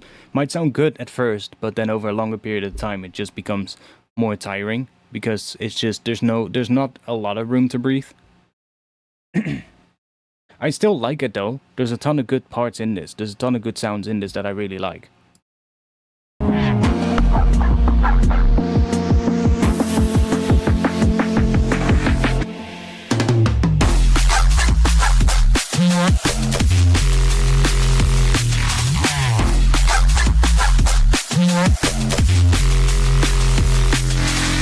I would definitely try and work a bit on the high frequency stuff though, and make like, I don't know exactly what is, maybe there's like some symbols or stuff that are just really something in there or whatever. There's some stuff in the high frequencies that just, you know, it feels like there's too much there.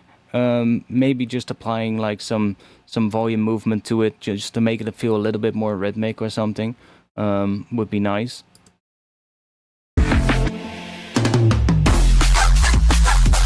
But like this area here. And again, that can also be a result of pushing it too much, by the way. Like if there's already a lot of like high frequency stuff and then you push it very much with like a clipper or a limiter, that will only get worse. So that will become more of a problem the louder you push it. Whereas it might be fine if it's mixed slightly more, slightly quieter. And quieter doesn't necessarily mean quieter in terms of volume, right? Like you're hitting 0, and if you mix it slightly quieter, you might still be hitting 0, right? It's just that you get less gain reduction or less clipping on the final master processing than you get now. You're probably still going to be hitting 0, right? But I do like this, man. I do like this.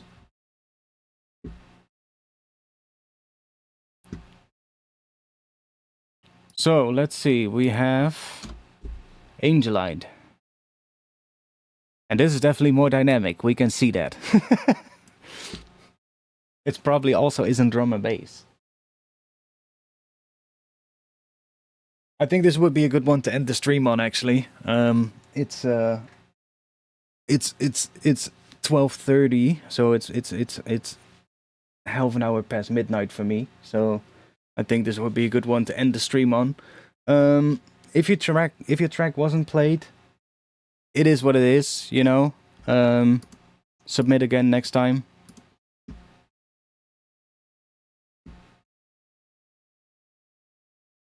I'm sorry, Hitwar. I'm sorry. My ears need a rest as well.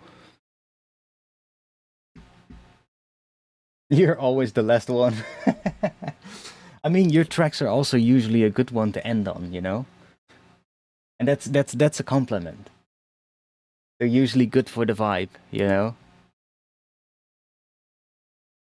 Plus, it also depends on when you send it, you know?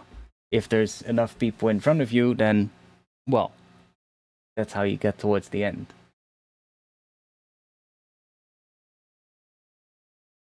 Anyways, I'm just gonna turn my volume up for this one and turn the mic off and just listen to this. Let's see what Angel Light's been cooking.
Yeah, what do you want me to say about this, you know? It's really nice. I really like this section here, I think it was.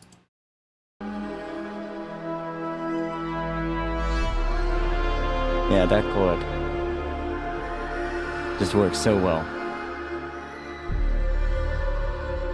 So what parts of this did you use your new violin for?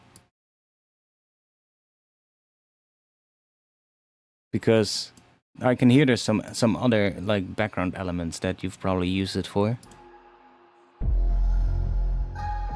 Like those things, the little plingy kind of sounds or whatever you want to describe it as.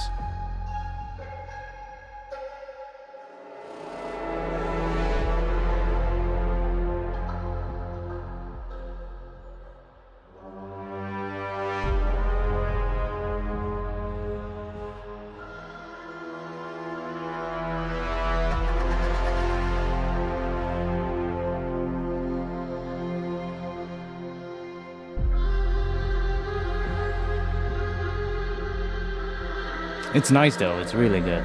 I love this. But yeah, that chord there, happening there, you can see it here as well, where it gets slightly louder. That one just made me go like, oh yeah.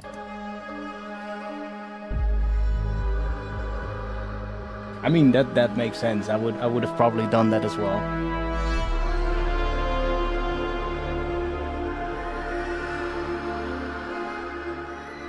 Just like you know, like play. Well, I guess play like all kinds of stuff on the instrument and just record like a whole bunch of takes, or even like one gigantic long take and then just cut out bits and pieces, you know?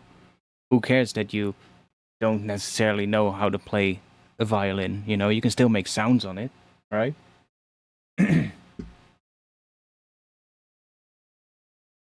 And we were talking on the Discord as well about like, you know, like how you can use an instrument like that for like creating like horror like sounds and stuff like that, and a lot of that isn't even like playing in the traditional way, right? It's just literally like doing like unconventional ways of playing the instrument to create these really creepy kind of textures and shit. So like, you know, from a sound design point of view, like who cares? That thrill is a complete accident. I mean, it sounds amazing.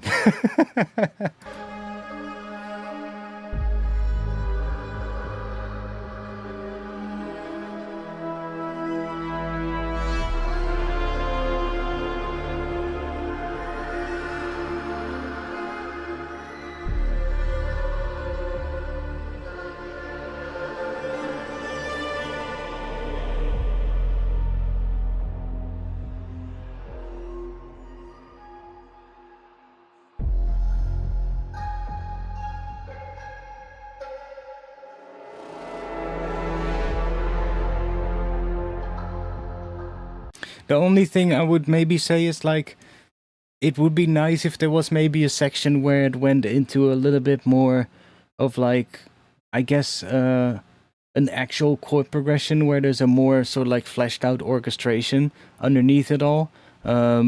Maybe it's like a change here somewhere towards the end before you go into the last little section, but that's just being nitpicky, you know?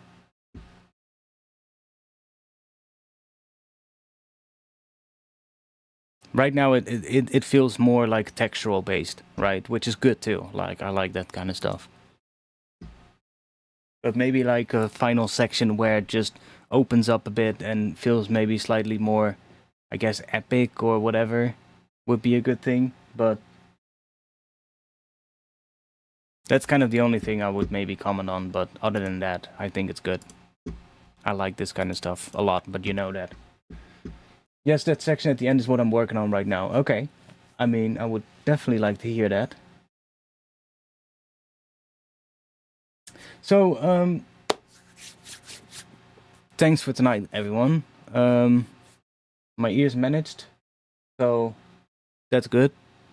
Still not back to what it used to be, but at least we were able to get some stuff in today. That is nice.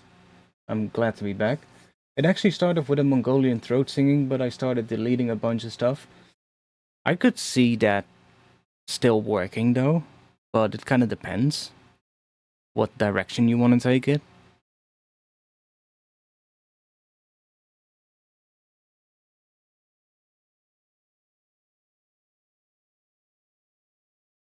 There's like all kinds of different styles of Mongolian throat singing as well, right? You've got the higher styles and then you've got the lower styles, and they sound quite different from each other, so.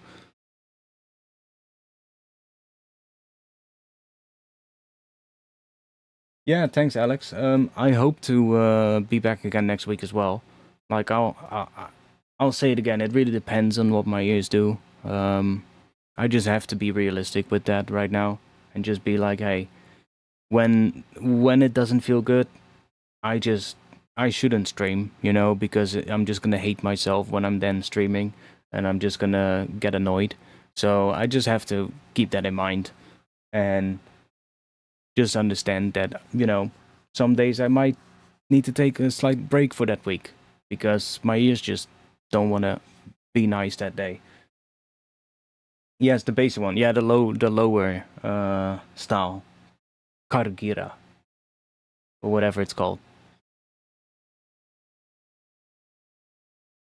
That's actually the kind of style that I like the most as well. So, I mean, I do tend to like that kind of stuff.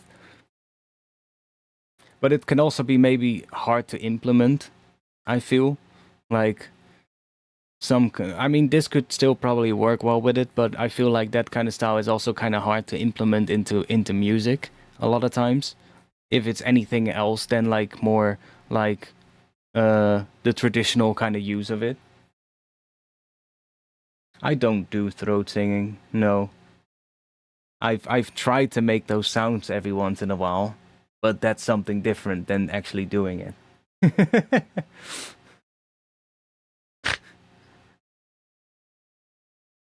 and I wouldn't say I'm good at it. I can hit a note that is so like similar to it, but it usually takes me half an hour to fucking get it, you know? And then I still might get like one little tiny section where I'm like, oh yes, I hit it there, and then it's like I'm fucked again.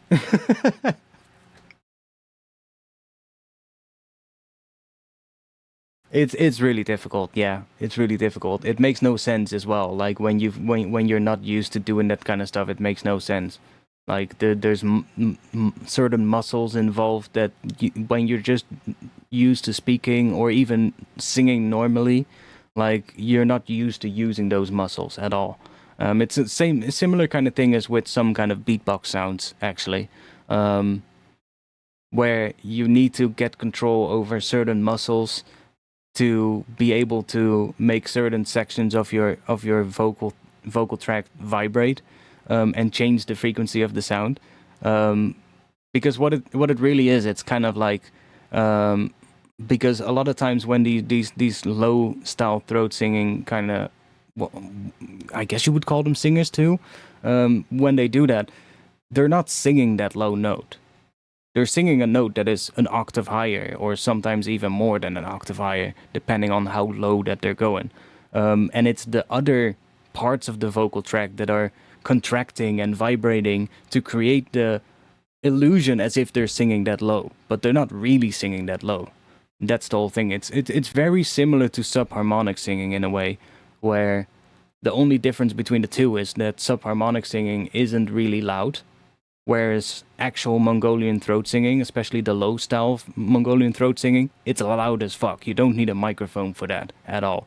Like, sure, it'll work through a mic as well, but even without a mic, if the space where it's done in is resonant, like for instance a hallway or, you know, some kind of space that has a nice acoustics, it's already going to be really loud. Whereas with somebody who does like subharmonic singing, which is kind of similar, but also different enough, subharmonic singing usually is pretty quiet, and you really need a mic to hear it properly. It's like a C3 ammed by a C2. Exactly. Yeah. Exactly. It's basically with subharmonic singing, it's more of like you sing a note.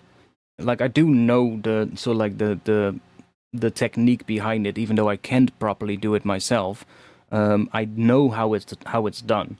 Like with subharmonic singing, you sing a note, and then it's all about being able to do a sustained fry sound that is an octave lower during you singing a note. So there's basically, you're kind of like combining a regular note that you're singing with a fry sound, and by combining that together, it gives the impression as if you're actually singing an octave lower than what you are.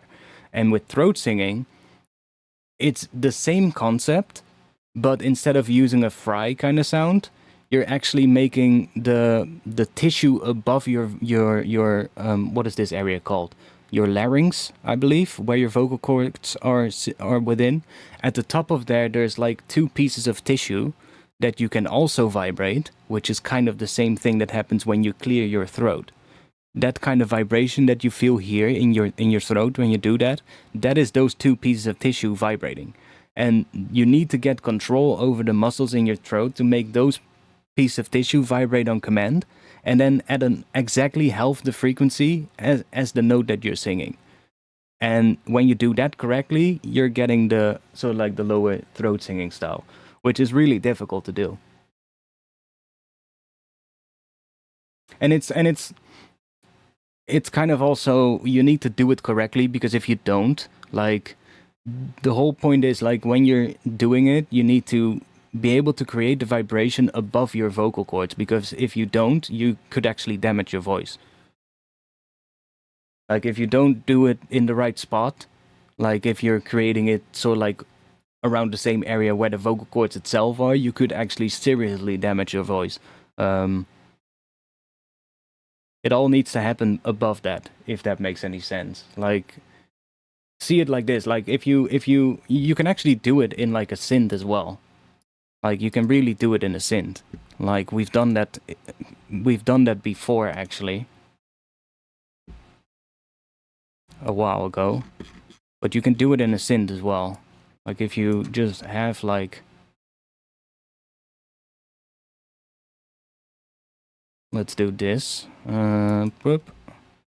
So if we have an oscillator here, maybe we'll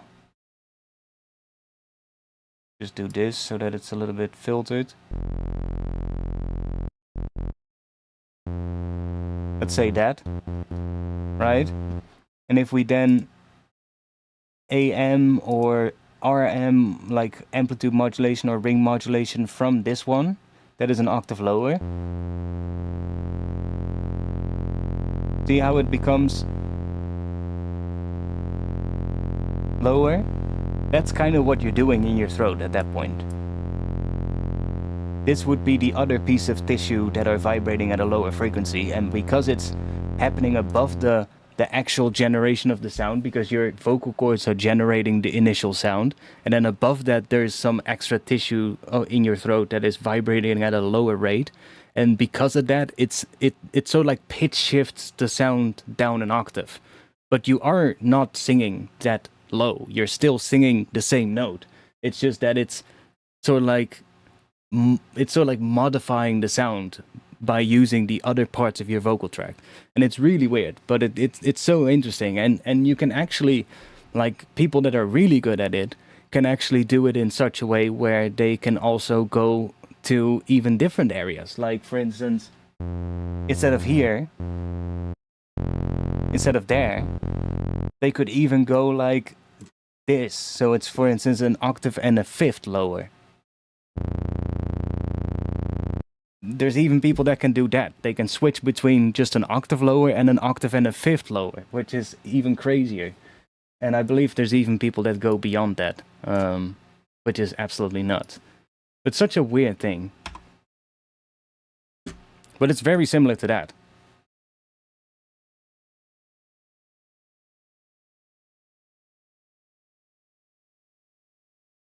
Yeah. I mean, when I used to do beatboxing stuff, like especially with certain bass sounds, especially the first times you try it, you're just gonna get, well, you're gonna start coughing like crazy. That just happens. It just you start using these certain areas of your vocal tract and your muscles in there that just as soon as you use them for the first time, it just starts tickling like crazy, and you're like, what the hell is this? Vocal fry is child's play. Yeah, exactly. Like, especially if your voice is already a little bit lower, then vocal fry is usually pretty easy to do. Still though, vocal fry can be different though. Like you have certain you can still place vocal fry in different areas. Like the really easy thing is to have it sort of like placed really high up in your vocal tract, so like the grudge kind of sound, right? That sound that you hear in the movie The Grudge. But then you can still move that physically from like up here in your throat. You can move it so like down, all the way down here, and it will sound a lot deeper. So even that is like, there's a difference there, and the placement of it is kind of interesting, how you can sort of like manipulate that as well. Like, again, I'm not an expert at it. I just, you know, I kind of know a lot about like how that whole thing works, but that's kind of it. Maybe if I practice it more, I would be, but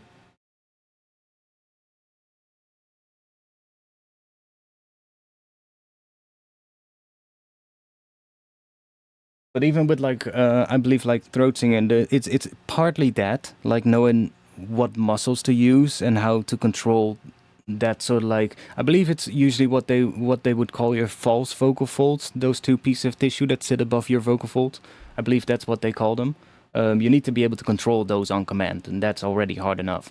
But it's also about placing the voice in a really strange way, because you also have to constrict like the area above that a little bit, so that you get like almost like that like a bit of like a constipated kind of sound, which is also what you need to do. So it's kind of like, I one time watched a video of a Mongolian dude explaining it, and he was explaining it as putting the muscles in your vocal tract in the same position that they would be in if you replicate the sound of a sheep. And that sound, the place where your muscles are there, it also constricts in a way for you to be able to make that sound. And that is sort of like the area where it needs to be in. Those are the muscles that also need to contract, which is kind of odd if you think about it. And then being able to do that all at the same time is pretty fucking nuts.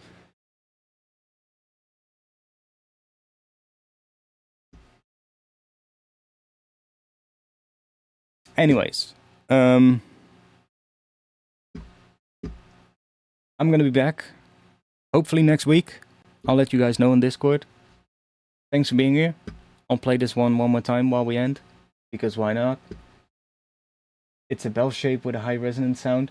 I mean, it's all about modifying the resonance as well, right? The different placements of the sound, and that's also how you change the resonance within the sound as well. That's kind of the same thing as singing, you know, with singing as well. You can change the position of where you position the sound to get different amounts of resonance. Like, you can make it really nasal, you can put it more into the back of your vocal, or I guess your well, the space in your mouth, whatever you call that. You can put it more in the front. There's all kinds of placements that change the sound. And that's the same thing with like any kind of self-singing, so even with throat singing, that would also apply. Anyways, we're yapping on. Let's end the stream. It's 12:45, so it's getting late here. Thanks for being here. I'll be in the Discord, so if you have any, we can continue this whole thing in the Discord, I guess. So thanks. I'll be back again soon. If not next week, then you probably know why. It's because my ears are acting up. If they don't, then we will be back next week. Yeah, thanks for the tunes. I had a blast today again, and I'll be back again soon. Cheers.